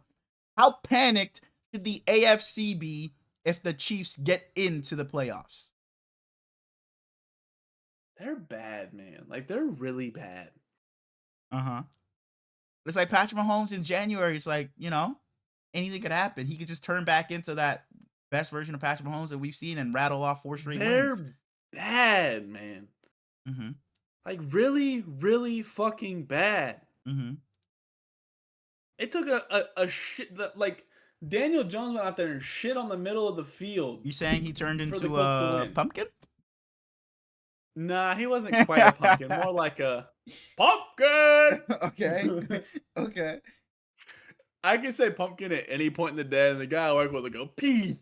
I don't know why you're saying pumpkin throughout the day at work, but okay. It's an autism stim. Okay, that's fair. Pumpkin. Okay. Your answer? No. What are we talking about? How panicked would the AFC be if the Chiefs got in? Oh, probably like a 6, 7, maybe. Not even trolling, but like Mm-hmm. it is Pat Mahomes in the playoffs, so obviously you got to be scared, especially when it's a Drake May, when it's Daniel Jones, when it's a, when it's a, when it's a, when it's Go a. Knicks. Let me. Ugh, ugh. I'm sitting at an 8 Yeah. for the Did AFC you if the just Chiefs get shit in. yourself? I'm sitting at it. Devin's gonna be on your ass. I'm gonna be at an 8 if the Chiefs get in, because I think if the Chiefs get in, they'd probably be my pick to go the distance, to get to the Super Bowl, but then get belt to ass by the Rams. But yeah, I think if they get in, they're my pick. It's just Patrick Mahomes, man. They're not the best team, but nobody, like, every single team in the AFC is rooting for the Chiefs to lose every single game, and that's just facts. Every single one of them is rooting for the Chiefs to lose every single game the rest of the way. Go ahead, you again in the prime sweater. I know, Kevin. Do you have your hand up back there? No. Go ahead, Prime. No, no, Go no. ahead, Prime. Go ahead. Kevin, you got a question? Oh, Kevin's wanting to know. You said that you would pick the Chiefs, but there's a team in the North, in the AFC North. Mm-hmm. Because obviously I said that I wouldn't bring them up anymore because they had a bad week. But Kevin's like screaming back because he's a big Derrick Henry guy. Oh, okay. No, Kevin, I would still take the Chiefs over the Ravens. Good question though, Kevin. But that's your one Ravens question the rest of the season, Kevin. But no, I would take the Chiefs over them. Rest of the season? Rest of the season. Sorry, Kev. Your buddy over here ruined it for you. But yeah, I take the Chiefs. All right. I got how many? Two more. Two teams left. The Buffalo Bills. They some shit. Some shit. Just signed Brandon Like some Cooks. hot shit too. As if that's gonna fucking some save the shit. day. Yeah. I got them at a 10. I've been saying they're pretenders for a few weeks now, along with the Bucks. I think it's super panic mode for the Buffalo Bills. I don't want to say it, but Sean McDermott, if the Bills just look bad here, I don't know if his seats gets warm, but on. something there might be some rumblings Is over Mr. there. Oliver coming back? I got them at Oliver. I don't know. I don't know what the update is on him. I could look it up Because real he quick. changes my answer heavily. If he comes That's back, fair. then the defense is better. Boy, because their defense is a 2-pack of fucking ass. 2? About a 6-pack of ass without him. I think that Josh Allen's had been struggling to lock in. I think that's probably the issue. But I wouldn't say a 10 for the Bills because they do still have Josh Allen, but it's an 8 or a 9. Probably like an 8.77872.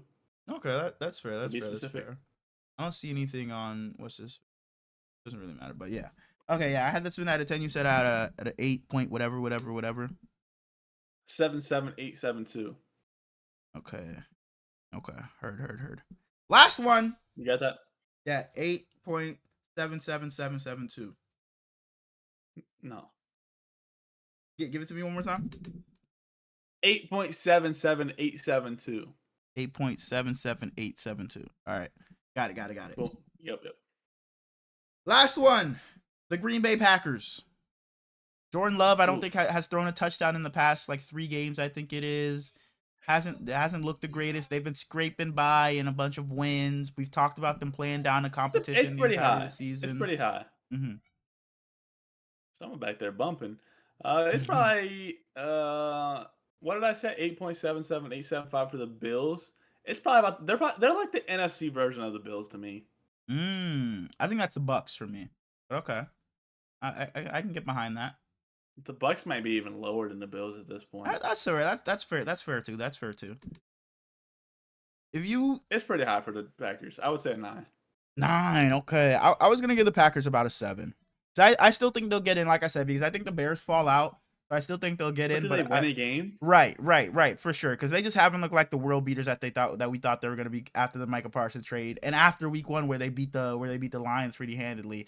They just haven't looked like that team ever since. So I got them. If they play the Eagles round 1, who do you take? I'm taking the Eagles. Yeah. That might be a toss up, but I think I'd roll the Eagles way. I'd roll the Eagles. You know who I would take? Take the green team. Okay, that's a good pick. That's a good pick. I'm sure the green team will end up winning. You should put some money on that, on the green team winning that game. I'm sure you'll come out on top. I'll bet you $100. I got the green team. You got any other color? I think I think the Packers might wear that fucking navy with blue with the fucking brown helmets and shake on it. Bro, they better not win that shit. Wear that shit in the playoffs. All right, that's all I got for the panic meter for this week. Hell yeah, that was a nice little segment. Hell yeah, into the review. That'll do it for this episode of dead ass. This weak ass fucking starting review. off. We got the Colts going into Kansas City and falling to the Chiefs late in this game, 23-20. Laiatu Latu opens the game with a tipped interception. If Myles Garrett wasn't a cyborg, he'd be in conversations for Defensive Player of the Year. Can I ask you a question? Sorry. Is 30 sacks in play for Myles Garrett? And I know that sounds crazy, but he's at 18. He's at 18 with 6 games to go. Like 30 sacks, I know just the number, like 30 sacks, that's fucking Madden type shit. That don't even sound real. But we could have two fucking crazy ass records in the same season. He's gonna break the record. Mm-hmm. Oh, for sure. That record's shattered. And Jackson Smith and Jigba is gonna be the first receiver to ever hit 2,000 yards. Hey, I'm rooting for it. But like, what was I? Yeah, Myles Garrett. Like I said, 30 just sounds ridiculous when you just throw that number out there, right? But he's at 18, and I think it was Rich Eisen who I saw say it. It's like Myles Garrett is first in the league with 18, and then second in the league is Myles Garrett in the last 3 weeks with like 12 sacks, and that's fucking insane. That is insane. He's on a fucking tear. I've been saying he's the best player in the NFL. And it's like, if he just averages... He could get 35. Like, bro, he just has to average 2. And it's like, I'm sure he's going to have another game where he has 4 or 5 fucking sacks. He may do it against us. So it's like, I wouldn't be surprised if he gets to 30. Like, that's all right. Like, so 30, do you think he gets there? If you had to put money on it, you think he gets there? If I'm putting money on it, probably not. Probably not, right. But... I wouldn't touch that line. If it's at 29.5. Yeah, I'm not putting the under, right. Yeah, there's no way I'm confident putting the under, right. And that, just say that is so fucking crazy. 30 sacks. My goodness, right. But sorry, you can get back into it. I don't remember who was saying it, but I saw someone say this is like watching Lawrence Taylor in the 80s. Yeah, if this is what it was like, yeah, obviously we don't know, right. Are we watching the greatest defensive player ever? I was talking to my brother about this, bro. I was like, what defensive player? I was telling him, like, is Myles Garrett one of the like 15 best players ever?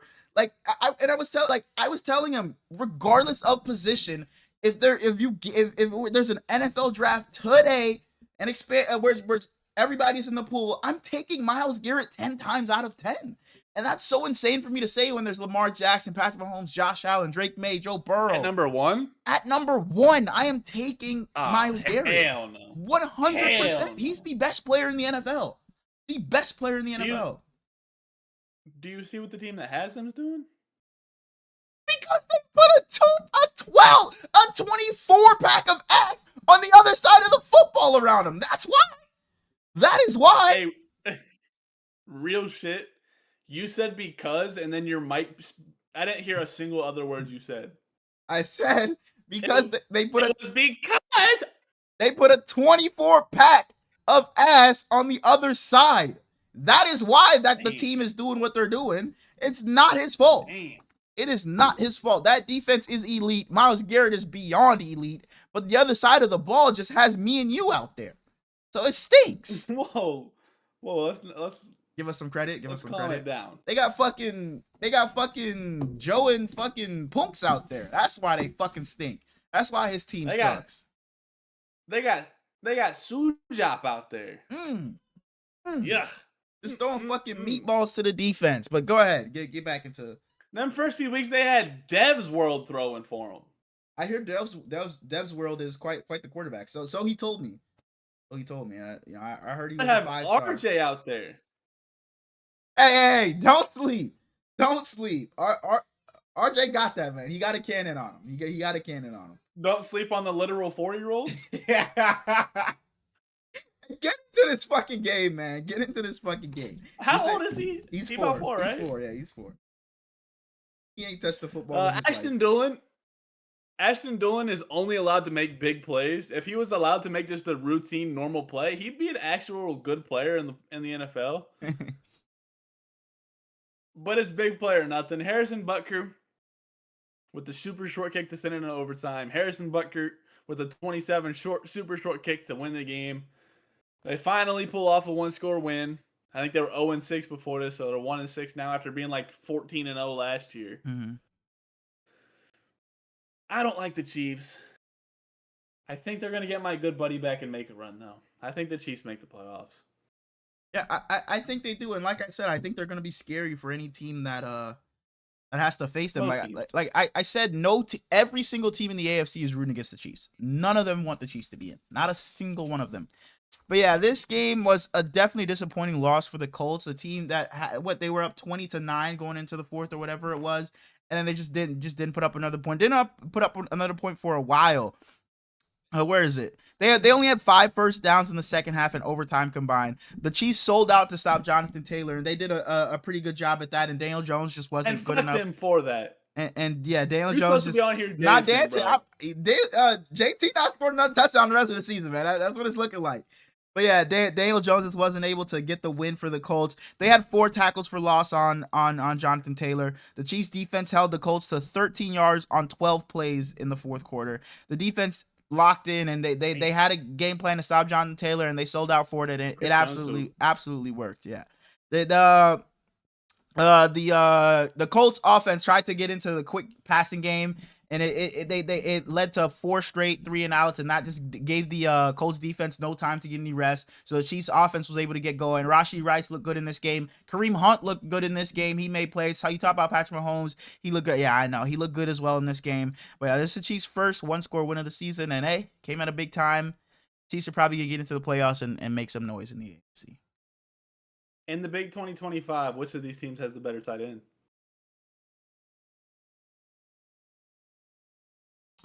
Dang. Give me the Chiefs. Give me the Chiefs. The Chiefs have the better tight.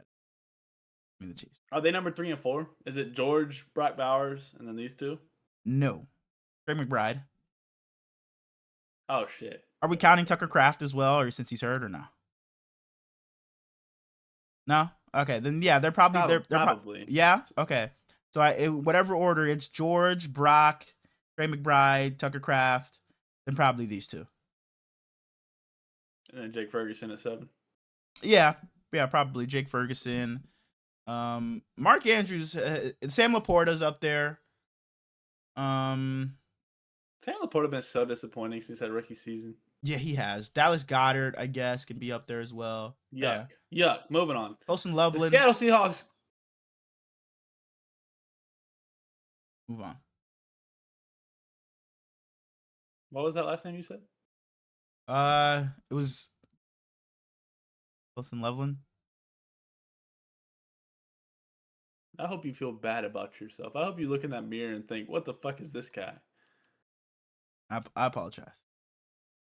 The Seattle Seahawks go into Tennessee and pull out the win 30-24. This is pretty much the perfect game for the Tennessee Titans. Yeah. Cam Ward gets to go out there and prove I'm a fucking dog. With these, he got 3 like 5th round draft picks, an undrafted guy, and he hooped against one of the best defenses in football. Xavier Restrepo got to play in this game. Xavier Restrepo out of, you should know this one. Why should I know this one? You should know this one. Out of Oregon. Why should I know that? College teammates with his fucking quarterback. That's why it was a story that he's on the Titans. Oh, you're right. I definitely knew that one. Out of Miami. Apologies. The all-time record for receiving yards is 1964 by Calvin Johnson. By Megatron. Megatron, man. Jackson Smith-Njigba is on pace to beat that. The Seahawks are 31st in pass attempts. 31st, and he's on pace to break the all-time receiving yard record. Only the Baltimore Ravens have less pass attempts this season.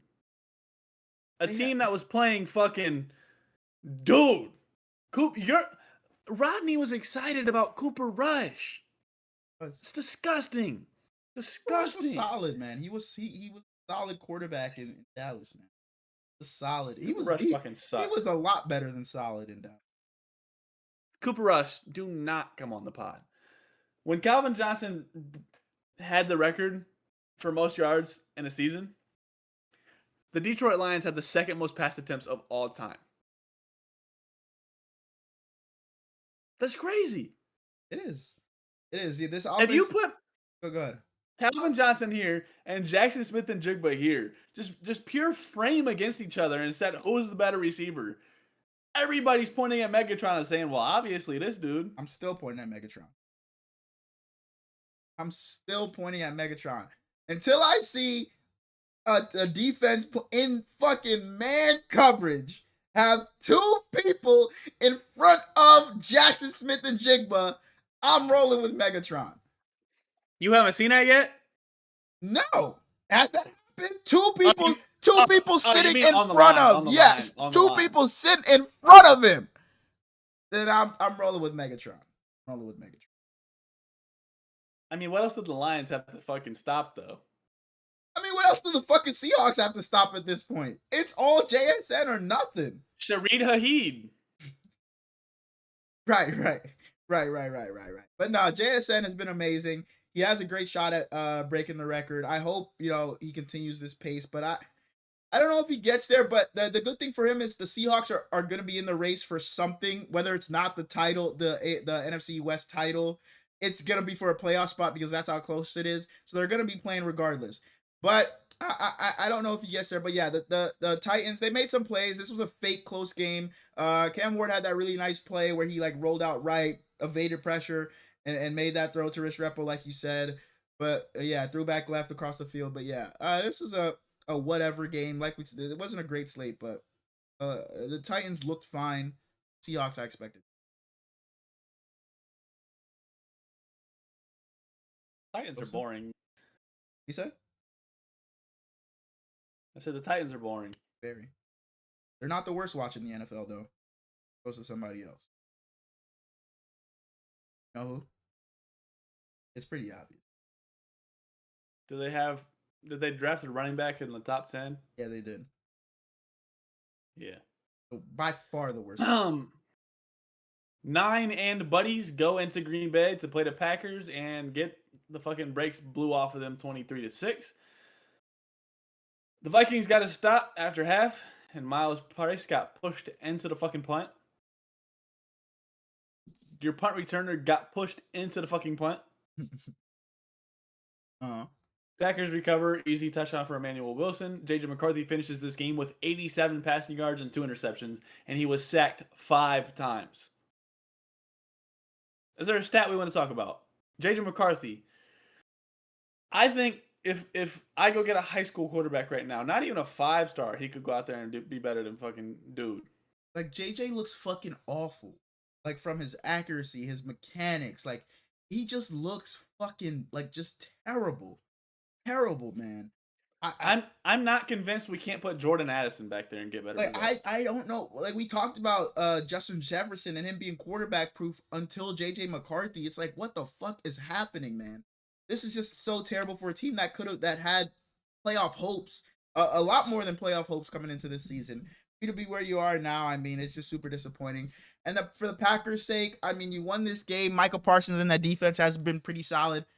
But Jordan Love is not scaring me, but Jordan Love is kind of not winning me over. He didn't have to do anything this game, though. But it's not just this game. For sure. For sure. But this game, it's a bad one to say that after. I completely agree with you. That's fair. Emmanuel Wilson had 28 carries for 107 yards and 2 touchdowns. Jordan Love. And that's the thing. That's even the case when it's Josh Jacobs. Then that's why I kind of point some of the blame at Matt LaFleur and why I talked about him being on the hot seat. I think this offense, and I know Jordan Love and him unleashing him comes with, probably some bad turnovers and some bad interceptions. But I think that's just something you'll have to live with, and something you'll just have to allow him to grow out of. Because Jordan Love is at his best when he's taking those deep shots, when he's making plays outside the pockets with his legs, showing off that arm that he has. I think that's when Jordan Love is at his best, and I think that's when the Packers will be at their best.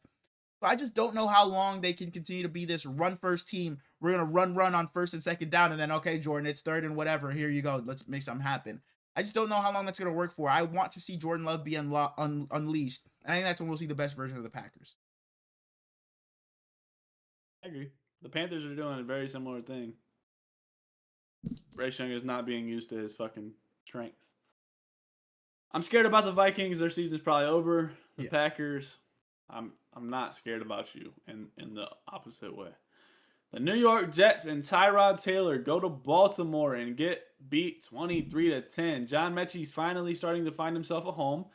The Baltimore Ravens had 72 yards at halftime, the lowest of the season. The lowest of a season with a team that had Lamar Jackson instead of Cooper Rush. Against the fucking Jets. Lamar's hurt, man. You were losing to the Jets at halftime, bro. Lamar's hurt. Whether it's his ankle, his fucking thigh, his knee, his hamstring, whatever the fuck it is. He looks bad. He looks bad. He looks bad. And it's Lamar Jackson, so I'll forever give him the benefit of the doubt. Forever. But something's got to change. I mean, thank God that defense is balling out now. They've flipped the switch like they did last season, and they look good again. But you got Joe Burrow. And Kevin's boy, Derrick Henry, looked really good. Derrick Henry has looked a lot better. But you got Joe Burrow and the Bengals. You're playing on Thanksgiving Day. So let's see if that defense is really legit and they're really back. Lamar, you're going to have to put up points in this game. Probably you're going to have to look like you're the Lamar Jackson we know. Because this offense, you talked about it. It's like if they don't come out here and dominate this game, I don't really know if I can say anything. And like you're kind of right. It's like, that 1 week, it's like, okay, we'll give you a pass. It happens. Then it's like the Browns give you a tough time. Then you have a tough time against the Jets. And it's like, what are we doing here? What's going on with this offense? Like, I'm not saying Lamar shouldn't be playing, but it's like now Lamar's just never going to practice for the rest of the season until Wednesdays. I just don't know how much I like that. That just doesn't sit right with me. That I just don't know. Something's off with the Ravens offense. And I'm sure they're going to get it together because it's Lamar Jackson. But it's just they're winning. So that's all that matters. But I just don't know how high I am on them, like as far as their outlook on the season. They took the lead in the AFC North, but right, it like the Steelers just handed it to you, right? For sure. New York Giants go to Detroit and fight their asses off. Jameis was close. He almost did it. The toss back to Jameis to throw the fucking bomb to Wan'Dale to start the game, electric. Pissed me off. I was playing Wan'Dale Robinson. Like, bro, Joe had Wan'Dale Robinson, Emmanuel Wilson, and Michael Pittman. All three of them scored on their team's opening drives. All three of them. And I was like, yeah, this game's probably over here. And it was. Shouts out to him. Good shit, Joe. Joe knows I'm rocking with him. That's my boy. You're rocking for whoever's playing against me. No, this week I'm not. Okay, unless it's Devin, you're rooting for whoever's playing. Isaiah Hodgins should never try to leave the Giants again. And I don't know if he tried to leave last time. He kind of got cut, but they shouldn't let him leave anymore. He's looked good these last 2 weeks. Wan'Dale had 130 yards and a touchdown at halftime. Jameis mossed the guy, juked the guy, and then stiff-armed the guy. Yeah. On his way into scoring a receiving touchdown. Yeah. Shout out to one of the craziest plays ever. Gunnar Olszewski. Mm-hmm. And Baker Mayfield, he said he likes the name Gunnar for his baby, but his wife doesn't. So, okay. This game was 27-27. We go into overtime. Jahmyr Gibbs rips off a 69-yarder. Is he the best running back in the NFL? Immediately. Is he the best in the NFL? No. He's top 3, but he's not the best. Okay. Because the guy that you're going to be doing his dance soon is the best still. Jahmyr Gibbs gets shot out of a fucking cannon. He is fast as hell, bro. Like that's no disrespect. It's insane how fast he moves, bro. Jahmyr Gibbs is so fucking insane, man. The Lions. This is not the prettiest win, but at the end of the day, you got the win, and that's all that matters in the NFC right now. You just got to keep on stacking the wins. Amon-Ra was really good in this game. We already talked about Jahmyr Gibbs. Kelvin Shepherd has done a really good job. The Lions He's defense. great, dude. The Lions He's great. defense made timely plays late. They had a goal line stand to save the game. They were down 3, and the Giants went for it on 4th down on the goal line, and they stuffed them. They got the stop there. Aiden Hutchinson had the big sack. I think it was in overtime or in the 4th quarter to To win go a to game. overtime. Overtime to win the game. Yeah, so he's done a really good job, and their defense has stepped up and made timely plays. And that offense, we know what we're getting out of them. And if Jahmyr Gibbs is going to be playing like this, I'm feeling pretty confident in the Lions, but I just don't know how often we can expect fucking 260 yards or whatever we had. But the Lions have, I think this is a solid win for them. Sonic is breaking my heart because he's taking all the fun away from Knuckles. And Sonic is gonna break the fucking bank. Like, running backs are not gonna be talking about like, oh, we getting underpaid or anything like that anymore. Because Jahmyr Gibbs is about to get fucking paid. He's gonna break the bank, man. But yeah, Knuckles, like you said, enjoy your last few games in Detroit because next season you probably won't be here, man. You probably won't be here. Don't say that. Don't say that. I saw a TikTok. It was some lady just at the stadium looking sad, and it was like, man, what's wrong with David Montgomery? Someone tell him we still love him. And in the comments, he put like ... love y'all too forever and ever. That shit like ripped my heart out. He knows, and it's like, I'm sure he's sitting there like damn, Jahmyr Gibbs just that fucking boy. It's like, why would they take him off the field, And I can't blame the Lions for doing it when Jahmyr Gibbs is doing shit like this. But yeah, Dave Montgomery's probably gone. He probably gone. There was over 1,000 yards of total offense in this game. In my notes, I wrote Shane Bowen cannot be the defensive coordinator next season, and it comes out he is fired. Got his ass, yeah. Shouts out to him. I think next season Mike Kafka should stay their offensive coordinator though. I don't know how often teams do that, but I think he's looked good calling plays their head coach. Their head coach as well. No. Just the OC. Okay. And I don't think teams really ever do that, so it probably won't happen. But I like him.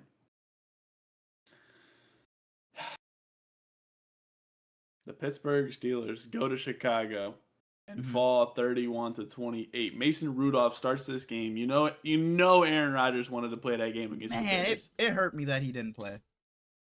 I think the night before it was like Aaron Rodgers is begging to play. If it's his decision, he's going out there, but the team doctors aren't really liking what they're seeing. I'm starting to like Jalen Warren more and more as the season goes on. Because he just hits these goofy ass hurdles where it's like he has no chance of getting over the guy. And he just fucking plows into him as he's in midair trying to It's like the AB when he fucking tried to hurdle somebody and like gave him a fucking just kicked him in the head. To the face, yeah. Nahshon Wright is unbelievable, dog. Whenever they're full healthy, or even if they move on from it, he's going to play somewhere. He's been a dog. And you know how I am with my big players. I love some tall corners, tall receivers. Yep. He had a insane one-handed interception in this game. Yeah, DK probably could have fought him for it, but that's not what DK does. DK catch ball, DK run ball. Yep. DK been bad at ball this year. DK limped off the field at one point. They taped the shit out of his ankle, and he went back in. Don't really like the prospect of that moving forward. The Steelers come out in a tush-push formation at one point in this game, and then turn and hand it to Kenny Gainwell. That shit was fun. But I don't like the Steelers, man. Seeing them lose was good. Kenny Gainwell ran for that long-ass run off of that play, and then they put in Jalen Warren to steal his touchdown. I would have been pissed if I was Kenny Gainwell. Man, I was obviously rooting for Helens was rooting for the Steelers because he wants the Steelers to win so the Niners can, just make sure they get in or whatnot or whatever. But yeah, that's his situation.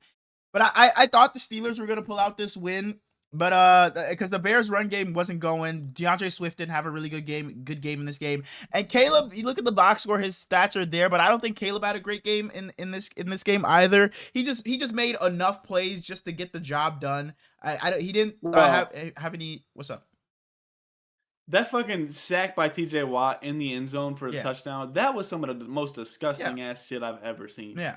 Caleb, you know, he's gonna hold on to the ball, try to roll out and make some plays, try to evade, and he's been really good at it. But I just don't know how if that's gonna work against TJ Watt. So I can't get on him too much about it. But it's just time and No, you place. can't. You're that far backed up, right? For sure. You just gotta just get rid of the ball. But yeah, the Bears running game wasn't. Go ahead. There's being like having a goofy play, and then there's just being a jackass. That was some jackass shit. For sure. That's fair. That's fair. That's fair. Like I said, Caleb did just enough to win this game. He stepped up enough. And the Bears defense, who I haven't been fairly high on this season either. They haven't been the healthiest, so I can't blame them too much. But they stepped up when they needed to make plays as well. I think this is a solid win for the Bears and the Steelers' sake. I think you folded. I think your season's probably over here. Yeah, because I think the Ravens just continue to win games. Yeah, you always split with the Ravens, but I think even if they split with the Ravens, I still think the Ravens get that playoff spot. For the Bears, you're sitting at what, 8-3 now? That's so ridiculous to say at this point. Winners of what, 5 in a row. They started 0-2 and now they're 8-3. So what, 8 of their last 9 wins. It's a great season for the Bears. I hope they can keep this up for their sake. Ben Johnson's done an amazing job for Caleb and the entirety of the Bears. Yeah. The Bears have won 6 of their last 8 games in 1-score games. And that's the thing. It's not sustainable. It's like I would have loved to see them just come out here and just whoop up on the Steelers, but it didn't happen in this game. But this was not so much as the other guys, how they just pulled some shit out of nowhere as the other games have been in the past. This one they kind of had, I guess, they didn't have it in hand, but they had it more stable than the other ones. But I would love to see the Bears just win a game from start to finish and just whoop some ass. Who cares? They doing that thing. Win is a win, right? Win is a win. Mike Tomlin still the coach after this season? I hope not. I think he should have been gone after last season. New England Patriots go to Cincinnati and play the Bengals and pull out the win 26-20. You mentioned earlier Joe Burrow's back on Thanksgiving. Geno Stone had a pick 6 to go up 10-0. The Patriots were down 10-0. Hunter Henry goes down and scores a touchdown. Hunter Henry had a fucking phenomenal game in the big 2025. Underrated. You watch this podcast. You know I'm not a Hunter Henry guy. I'm not a Hunter Henry guy. I am. Hunter Henry, come on with the pod. Absolutely. Marcus Jones had a pick 6. He caught that ball and shot out like a fucking rocket. He was flying. I love Marcus Jones. They take the lead 14-10. It's Flacco's 16th career pick 6. Don't say that, man. Don't say that. That's Joe Flacco's 16th career pick 6. The Patriots being this close to the Cincinnati Bengals frightens me for their future, but yeah, because I said if I almost picked the Bengals, and I said if Joe Burrow played in this game, I would have definitely taken the Bengals. And then this game started, and I'm like, whoa, Drake May, this is the game you're gonna have a rough game against the Bengals. This is the game you decide to look like shit, and not that he looked like shit the entirety of the game, but they started rough. What's up? I think Tommy DeVito had his jersey on that first half. That makes sense. That makes sense. Yeah, the Patriots only had 1 offensive touchdown. The rest were field goals, and then they had the pick 6, like you talked about. The run game wasn't great in this game either, so Drake May didn't really have that to rely on. But like we said for the past couple games, a win is a win. And they made timely plays and timely stops to get the job to get the job done. And if you're the Bengals offense, not that the defense played perfect, but if the defense gives you a pick 6 and holds a top 3 MVP candidate to this level of a game, if you're the Bengals offense, you got to tell yourselves, we have to win this game. We're probably not going to get another performance out of our defense like this for the rest of the season, and we don't win this game. When do we fucking win if this isn't the one? The Patriots didn't blitz Joe. Sorry, go ahead. They probably told their offense that, and Joe Flacco was looking around for his yogurt or his Jello cup. Wow. The Patriots didn't blitz Joe Flacco till the final drive. He was 1 for 4 for 12 yards. They really didn't need to blitz him much in this game. They were able to get pressure on him. Yeah, I mean, the Patriots, it's not the prettiest win. Yeah, they start Joe Flacco era and since he started 1-0, and they're losers of what, 5 or 6 in a row now. They haven't done much of anything as of late, and this is just such a disappointing season for the Bengals yet again. But as far as the Patriots go, a win is a win, like I said. Not your best outing, but you got the job done. You're saying that you're the only team at 10 wins right now, so you can't be too mad. The Cleveland Browns go to Vegas to play the Raiders and win 24-10. The Browns starting quarterbacks have been 0-17 since 1999, and Shador Sanders breaks the fucking curse. Quinshawn Judkins started this game with 2 direct snap touchdowns. Shador Sanders, he rolls right, throws a bomb to Isaiah Bond. Bond, yes. Wow, Bond. that one whooped my ass. He gets tackled on like the 2, they direct snap it to Judkins. Very next drive, Shador throws it right to the Raiders player. So that wasn't good. I called my brother, I was like, hey, Shador looking nice, huh? He texted me the next drive and was like, I spoke a little too soon. But me and my 2 brothers both are very anti-Dylan Gabriel, so that's kind of cool. That's fair. I thought Shador... Oh, go ahead. He's ass. 12-pack, 24 pack. I buy my waters in a 40-pack, wow. And he might be a 40-pack ass. Wow. Yeah, I thought Shador was fine in this game. I don't think he was great. But like I said, I wasn't gonna put too big of expectations on him because at the end of the day, he's a 5th-round pick. So all he had to do was just be fine, just be serviceable, and that's a win at the end of the day. And he was. So I can't complain about that too much. I do think people are going a bit overboard and saying he was just fucking fantastic or something like that. But the story and Myles Garrett, we already talked about on pace for, or he could go for fucking 30 sacks if he wants. The story is the other side. The Raiders end up firing Chip Kelly, their offensive coordinator, and hopefully this opens up things for Ashton Jeanty. But this is the fucking worst watch in the end. The Raiders are like it hurts to watch the Raiders play football. Like they need to fire Pete. It's disgusting. I hate watching them play. Like Ashton Jeanty is one of my fucking star players on my fantasy team, so I want to watch him and see what he does. But it pains me to watch the fucking Raiders. Geno Smith sucks. This offensive line is a bunch of fucking second graders. It's fucking terrible. Like this team is garbage. I hate watching them. Tom Brady, get your ass out of the booth and fucking take care of this team, please, because they fucking need it. I cannot stand to watch the Raiders. I don't know how many more Raiders games I'll tune into a second of. I don't know. Geno Smith, you fucking wrote back, my friend. You wrote back a fucking essay. That I didn't write back shit. Dead it. You fucking wrote back and then some. Ashton Jeanty, like I said, I hope Chip Kelly getting fired helps you get the ball more, and it's not just a bunch of fucking play action for no reason when nobody's fearing the run anyway because y'all don't fucking run the ball. So hopefully you get the ball a lot more, Ashton Jeanty, and hopefully your new offensive coordinator is fine with you standing straight up. The Jaguars go to Arizona, win 27-24. Travis Etienne played good. Walter Nolan had a pick 6 or a fumble recovery, touchdown, whatever you want to call it. This game was tied 24-24, and I was screaming for the Cardinals because I don't want the Jaguars in the playoffs. This game sucked. Both these teams suck. I don't care. Neither do I. What I will say, Trevor Lawrence made maybe one of the best throws I've ever seen him make. He was like under pressure, about to get hit by two different Cardinals defenders, and threw that touchdown to Jacoby Myers. In real time, I was like, whoa, that's kind of a nice pass from Trevor. Then I saw the slow down replay, and I was like, damn, that's a nice pass. And that's what you get from Trevor Lawrence. You can see those high highs, but then you see him throw fucking interceptions, and you're like, oh, here he fucking goes. The Trevor Lawrence we know is right there. So I just don't know. I still don't know what Trevor Lawrence is. I have no opinion on him at this point. But yeah, like you said, I don't want to see the Jags in the playoffs either. They're not a good team. They're the fakest 7-win team I've seen in a long time. They're bad, but the Cardinals are just worse. So I don't got much to say about this game. Trevor Lawrence showed flashes and then showed some fucking rookie quarterback. Buda Baker is so good. That's all I got. Buda Baker's very good. I own 2 Arizona Cardinals jerseys. Buda Baker and Marv. Yeah, no, Kyler and Marv. One of those. And both of those they're both out. You got to talk to NFL Shop. Maybe you can return that other one or like switch it out when dude goes to it. Why you got to be a hater? I'm not a hater. He's gone. But where's he gonna go? Like I don't know. The Raiders, the Jets, the Steelers, the fucking I don't know. Jets don't need a quarterback. Okay, sorry. The Raiders, the Steelers, the fucking I don't know. I really don't.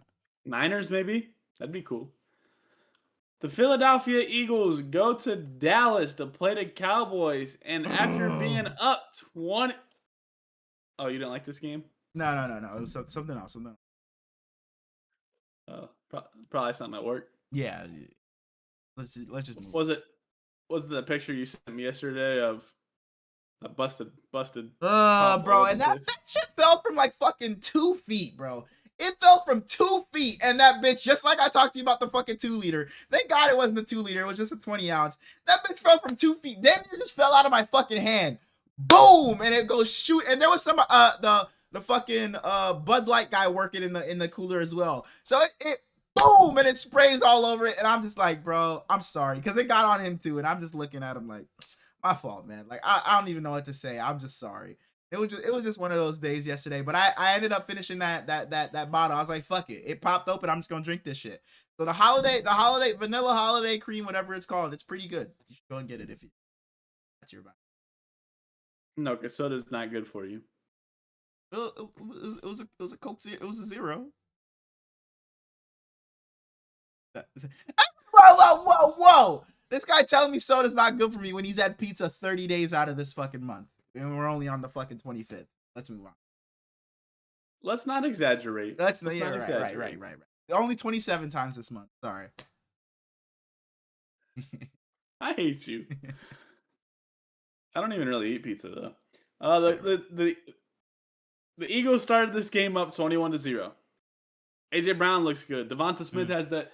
He's going this way, tracks the ball back the other way. Fucking beautiful ass catch. Saquon have a couple good runs. The defense doing their thing. Couple's probably all he had all season. Falls down. In the words of Kanye West. When it all falls down. Dak Prescott is now the all-time leader in passing yards for the Dallas Cowboys. Shouts out to him.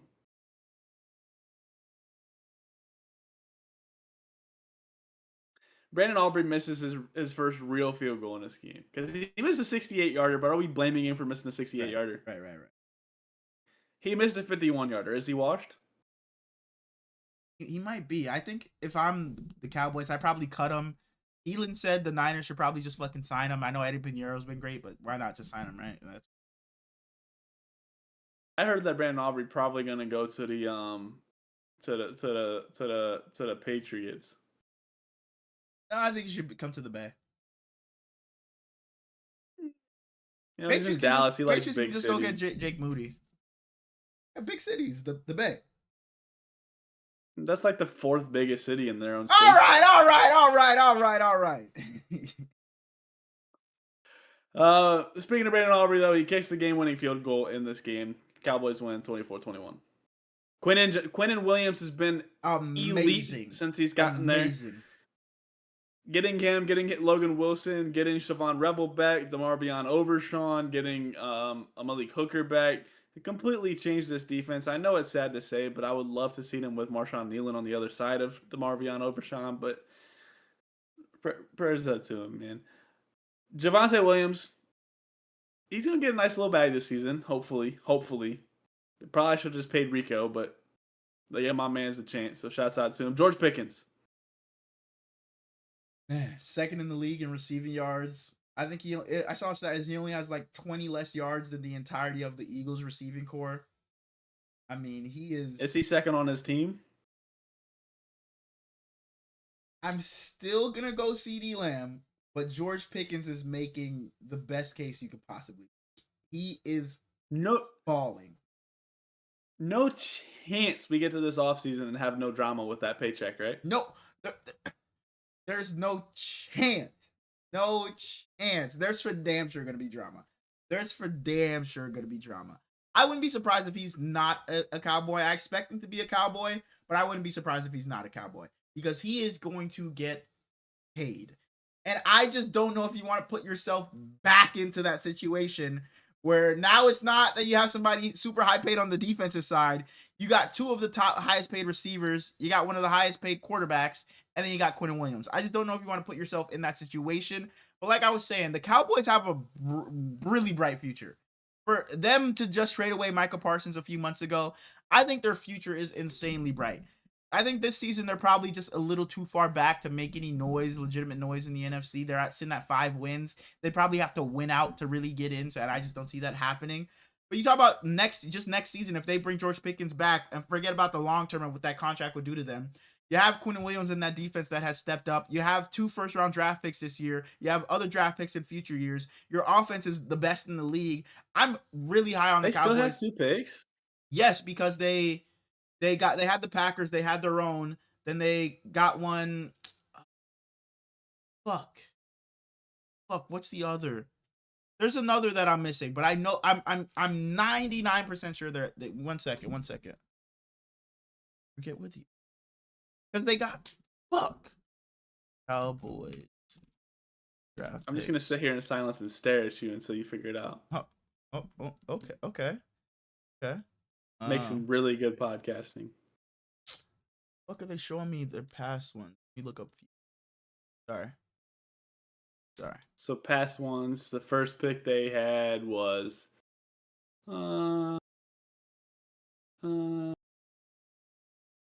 Sorry. The Cowboys have a good offensive line though. I like that. What's the Cowboys' flaw? Like it was their defense, but the defense is good now. The defense is improved now. Yeah, their flaw still is that defense and that secondary in specifics. But that run game looks a lot better with Quinn Williams. DeRon Bland has stepped up. Especially, they're going to get Dude back. They're going to get Stefan's little buddy back eventually. He kind of weak, though. Sorry. They have 1 pick this year. Sorry. I apologize. They traded the worst of the 2, or the better of the 2, the first pick to get Quinn Williams. This fucking dude lying to me. My apologies. But yeah, like I was saying, I sorry. I expect I think their future is really bright in Dallas, and I expect them to be a really good team next season. I wouldn't be surprised if they're at the top of the NFC next season. But as far as this game goes, you talked about George Pickens and what he has done this season, and in this game, he was outstanding. And especially with CD having a bad drop, it even shines a light on George Pickens even more, that he was able to get it done. You already talked about the Cowboys defense and that run defense, and particularly Quinn Williams had 8 pressures in this game. He's been amazing ever since he's gotten to Dallas. I don't know if it's their defense or Saquon Barkley just being an absolute shell of himself this season. Saquon Barkley just doesn't look the same at all. And it's like, I know the Eagles fans will try to blame Kevin Patullo for this game, but it's like, I think this game just has to fall on the players. I just can't blame him. When you have a Saquon fumbling, you have a missed field goal. It can be both. Then you have Xavier Gipson taking the ball out from the 3-yard line, by the way, and then fumbling it on the return. Jackass. Just jackass. So I think if there's anybody to blame for this Eagles loss, it falls on the players first. But yeah, my zipper's down. The Eagles had 3 touchdowns in their first 3 possessions, and they had 7 first downs in their next 8. 3 touchdowns, not first downs. 3 touchdowns in their first 3 possessions, and only 7 first downs in the next 8 possessions. I mean, the flip was completely switched for the Eagles and the Cowboys in this game, and the Cowboys defense just tightened up, and the Eagles just weren't able to get it going. In the beginning of this game, Jalen Hurts looked really good. Then it just turned into them just not being able to do much of anything. Yeah, I don't know what happened. Dak Prescott and him in play action, he was really good in this game. He was 9 for 11, 174 yards and a touchdown. Dak Prescott's been amazing. If the Cowboys just had a couple more wins, he'd be in the talks right there with Matthew Stafford for MVP. But obviously, they just don't have enough wins. Good win for the Cowboys. Eagles, I'm a bit worried. Permission to be a jackass? Permission to be a jackass. What's a flip? Flip? Because you said the flip was switched. The switch was flipped. No, you don't have permission to be a jackass no more. You can't take it back. We can zoom through this one. The Falcons go to New Orleans to play the Saints, end up winning 24-10.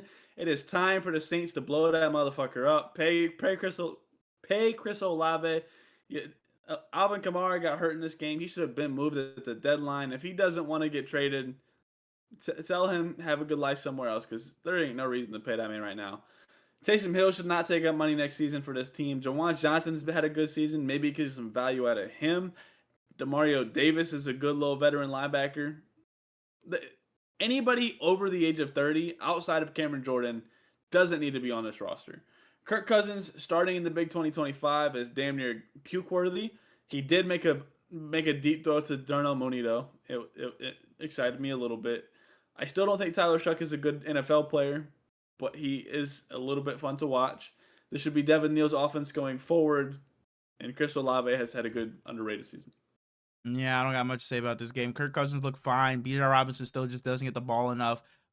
If Drake London's out, I like Darnell Mooney to be. It seems like him and Kirk Cousins have some good connection. So even if Drake London does come back, it seems like they got something going there. Kyle Pitts, I don't expect to be much of involved at all. If since Kirk Cousins is gonna be their guy for the rest of the season, but yeah, I don't got much to say about this game. It's Falcons Saints. Waiting all day for a Sunday night. Belt to Tampa ass. goes to the Rams and gets belts to ass. There's not even a lot to say. We mentioned Devontae Adams earlier.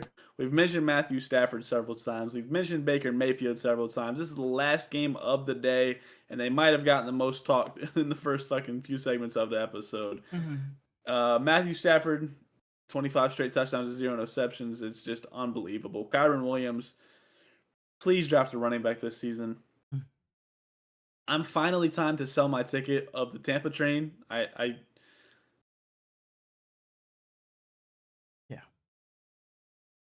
You don't even gotta say anything. I get you. I understand it. Baker looked real bad before he got hurt, Mhm. and then he gets hurt. Teddy Bridgewater comes in there, and I could have swore it was you out there playing. It was just bad shit, man. Yeah, Baker 9 for 19, 44 yards, a touchdown and 2 interceptions. He that's before he got hurt. Him under pressure was 0 for 4 and an interception. He was just not good in this game. But what I will say, I talked about earlier in the season that I thought the Rams were a bit too Puka dependent, and I wanted to see what this offense looked like without Puka. And Puka ended up getting hurt. And I have written down here, I think that Puka getting hurt earlier in the season might have been a blessing in disguise for the Rams. I don't know if their offense is as good if Puka doesn't get hurt. Puka got hurt. Then they had to go to this 12 personnel, 13 personnel, use all these different tight ends. Matthew Stafford had to spread the ball. And now you see ever since Puka's came back, it's not like Puka's dominating the games anymore. Matthew Stafford's spreading the ball, and they found other targets, whether it's Tyler Higbee, Colby Parkinson, fucking Terrence Ferguson. They found so many different people to get the ball to. I think this has opened up the Rams offense in a way that they just didn't expect. So I think Puka's injury was a blessing in disguise. So yeah, I don't got much else to say about this game in general. Like you said, it was built to ass. Devontae Adams is probably the best red zone target in the NFL right now, and Matthew Stafford well on his way to win the MVP. Leads the league in touchdowns. Rams are the best team in the NFL. Don't got much to say. I've been out on the Bucks, so it is. You mentioned how they're getting other people involved, but they're not getting Jordan Whittington involved. That's okay.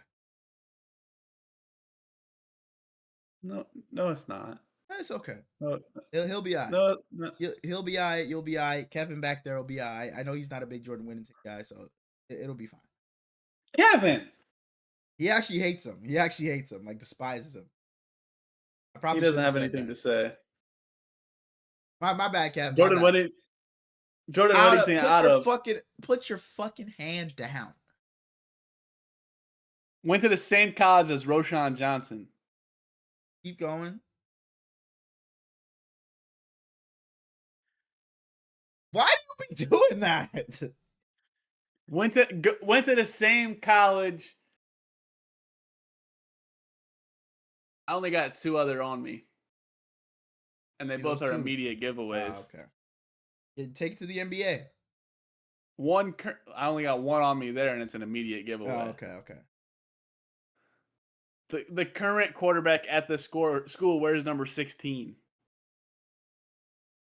Hall of Fame uncles. Oh, okay. So it's Arch Manning. So that's what, Texas. Yeah. The other one was Bijan. Okay, yeah, definitely. Who was the NBA guy? Oh. Huh? Dead ass? NBA guy from Texas? Dead ass. Oh, Kevin Durant. Monday Night Football, the Carolina Panthers go to San Francisco and I don't even know if they were on the field. They might have just had the Panthers out there playing practice dummies because that was some bullshit. Yeah, the We put a Panthers. $20 bet on the quarterback passing yards. We did a double or nothing on straight up games. The Niners win, so that's nothing for me in that bet. Bryce Young throws for 169 yards. Brock Purdy throws for 193 yards. So I sent you your $20. Yeah, both quarterbacks were bad in this game. Not a fun game to watch at all. I tweeted out like after the first half, it was like the worst half of football quarterback play I've seen this season. Yeah, this was not a fun game. It was a Christian McCaffrey game as it's been all season. It was Christian McCaffrey and George Kittle. 5 interceptions. That was all of our offense. Yeah, and Brock Purdy 3 interceptions on back-to-back drives. I already talked about it. It feels like we talked about every single game earlier on in all the earlier segments. But yeah, I talked about Brock's interceptions. The first one was that one where J.C. Horn undercut it on the one to J.J. Just a bad ball from Brock Purdy. Second one to Ricky Pearsall in the end zone. Another bad ball from Brock Purdy. Again, the ideas aren't bad, but Brock Purdy just had bad ball placement all night. He was bad all night. And the third one was just a really good play by J.C. Horn. Not capitalize. And yeah, the shout out to the Niners defense. Jair Brown was outstanding. He was outstanding, and he's made a couple of plays in the past few games, and he's been getting better and better and better.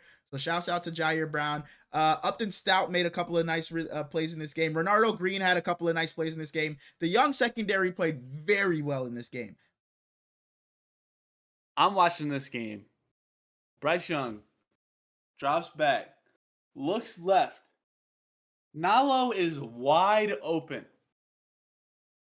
Bryce Young throws it 6 foot short, and it was still almost a completion because Upton Stout is so fucking tiny. Yeah, he tried to go up there and get it. Yeah, he tried to go up there. Throw it anywhere close to Nalo, and it's a 30-yard gain, bro. And Bryce Young was bad, but I'm not even putting the game on him.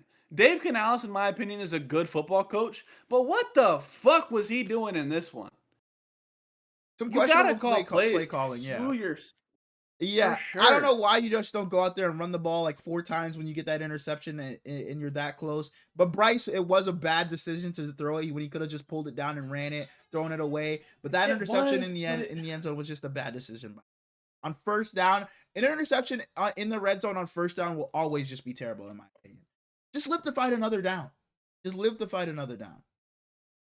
If you freeze the frames though, he looks like his dick is out in the back of that end zone. But I understand that, but I just he could have ran for sure. I just don't like that. It was a good play by Jair Brown. But yeah, I don't know if I have much else to say about this game. Let me see. No, that really isn't shit I got to say about this. There was a play in this game where the Niners were showing pressure. The Panthers left guard is standing up like screaming at Bryce Young, and the play clock is just ticking down. They finally just tell him shut the fuck up and get down. The Niners full at Bryce Young. Bryce Huff is at him immediately. Mm-hmm. That spin move on Bryce Huff was disgusting. He had a couple of plays. Bryce had a couple of those where he spun out of traffic and was able to get out the pocket. He had a couple of those. Yeah, shouts out to him. And Terrell McMillan had a couple. No, not really. He had a couple of bad drops in this game, but now Keon White hasn't done much of anything. Cleveland Farrell had our only sack this game. We have the fewest amount of sacks on the season. I think it's like 13 or 14. Did Tavion Sanders look good in this game? This fucking sucks, man. Like it's like, yeah, we're winning and we're 8-4, but it's like I just not amounting to much. This defense is not good. This pass rush is fucking terrible. Trayvon Moore gets suspended for a game after punching Jawan Jennings in the cock. He fucking it was not like, oh, it's a low blow. He just straight up wound up and just went straight for it. So he definitely deserved it. And because of that, the Carolina Panthers go out and sign Isaiah Simmons. That shit warmed my heart. I love Isaiah Simmons. And I was so pissed when he got drafted to the Cardinals. I'm like, oh fuck, this fucking do it all linebacker safety hybrid is gonna be in our division now. And boy, he just never lived up to the fucking hype. So thank God he went off to the Giants. Right? Was he a Packer? I don't know. He was somewhere else, but never worked. Out of this one, I know. This one I know. He wore red. He wore red in college. He wore red. He wore red in college. I know he did. He wore crimson. Hey, was he? Was he out? No. Herlin's obsessed me in the LSU. fantasy format this week and moves LSU. on to 5-5. LSU. We're LSU. now tied 5-5 on the season. Isaiah. He played with Travis Etienne. Georgia. No, that's Trevor. That's Trevor. That's Trevor. So he was Clemson. Sorry, I thought about his brother because I when I played college football against Mike, I saw ETN, but that's his fucking brother. But LSU or not LSU? Sorry, Clemson. And their coach, Fantasy 4-man. No. our record in fantasy. No. Not you, because you told me him in the past couple of days. This is another guy that's been there for a minute, right? Our record in fantasy 4-man is 5-5. Yep. Pick'ems this week. We both No. go 11-2. Hurlitz whooped that ass. How many points did you put up this week again? And pick'ems this week we're both 11-2. Oh wow. That's really good picking. Yeah. What 2 games were we wrong on? Oh, I took the Colts. I took the Colts, right? You took the Colts and the Raiders. I took the Raiders, my jackass. I took the Vikings and the Panthers. I'm not even laughing at the Panthers. The Vikings one, you just a jackass. You just a biased jackass. But okay. I'm not biased. Right. No, right. So on the season, you want to talk about that? On the season, right? Plenty of time. On the season, right? Yep. I am 95-43. Mm-hmm. You want to take a guess what you are? 93 and was that 45? You are 94-44. Okay, one behind. We're feeling good. I'm feeling good. It ain't good. Like I should. Running around the neighborhood. Do we want to include Thursday night, Thanksgiving? Yeah, we'll include them. We don't got to do an in-depth preview, but we'll include them on the for the pick'ems. Yeah, we can make it quick. Make it nice. Packers Lions. Give me the Lions. Packers. I just haven't liked it. I'm excited about that game. Yeah, I'm excited about all of these games. Cowboys Chiefs has some stakes. I'm excited about the first 2 games. Yeah, for sure. But give me the Lions coming off of the game they just had, and we've talked about the Packers being so and so. Give me the Lions to win that game. Give me the Lions as well. Chiefs Cowboys. Whoa, Bengals Ravens should not be the last game of the fucking night. That's terrible. But yeah, Chiefs Cowboys. Cowboys are. I wouldn't be surprised if the Cowboys win this game, but I'm gonna roll with the Chiefs.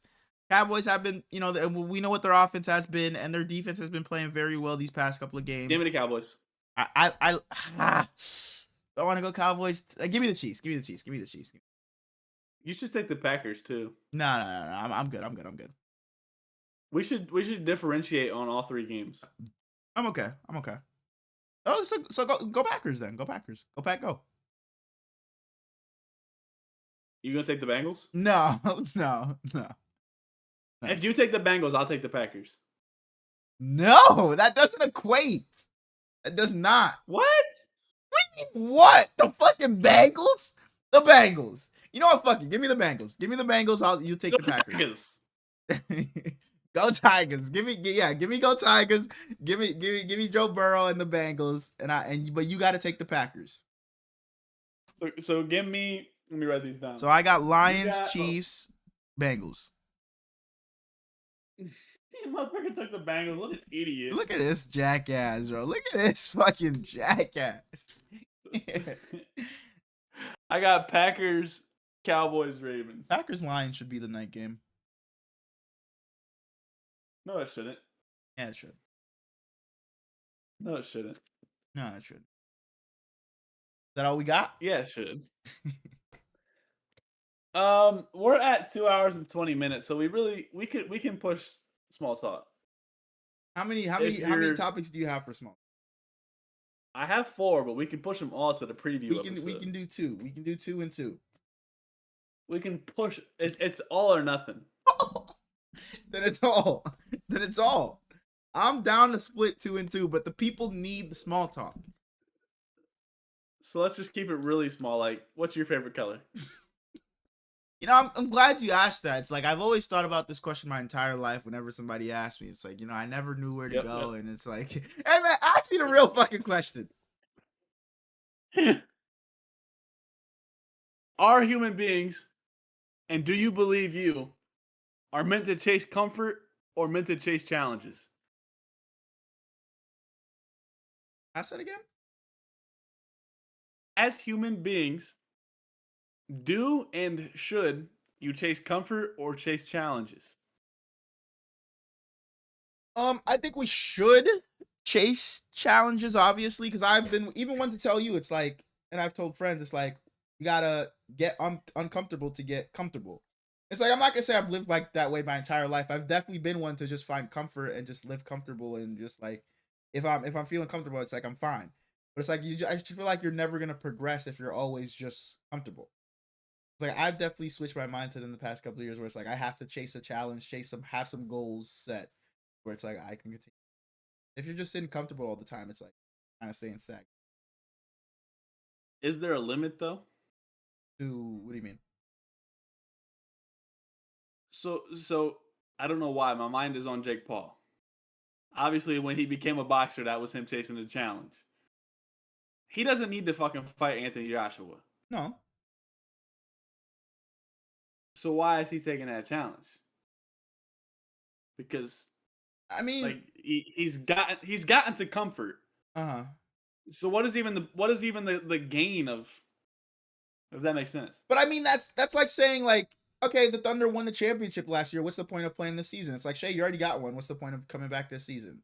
It's like, why not? True. Like, why not continue to just win? If I can just continue to stack my resume, it's like, why not just continue to do that? Like, if I made $1 million, it's like, why stop here? It's like, why not try to make another? Why not try to just continue to grow?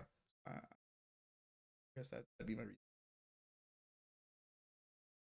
Do you think people are more driven by fear or desire? Definitely fear.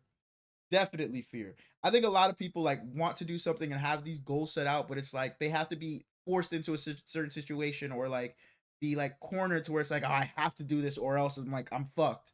And I think that's the point where it's gotten to. Like I think it's definitely fear because like I said, people set like lofty goals, but it's like if they're just sitting comfortable, like going back to the first question, it's like they have no urge or no sense of urgency to push towards those goals because it's like, oh, it'll be there, it's whatever, whatever.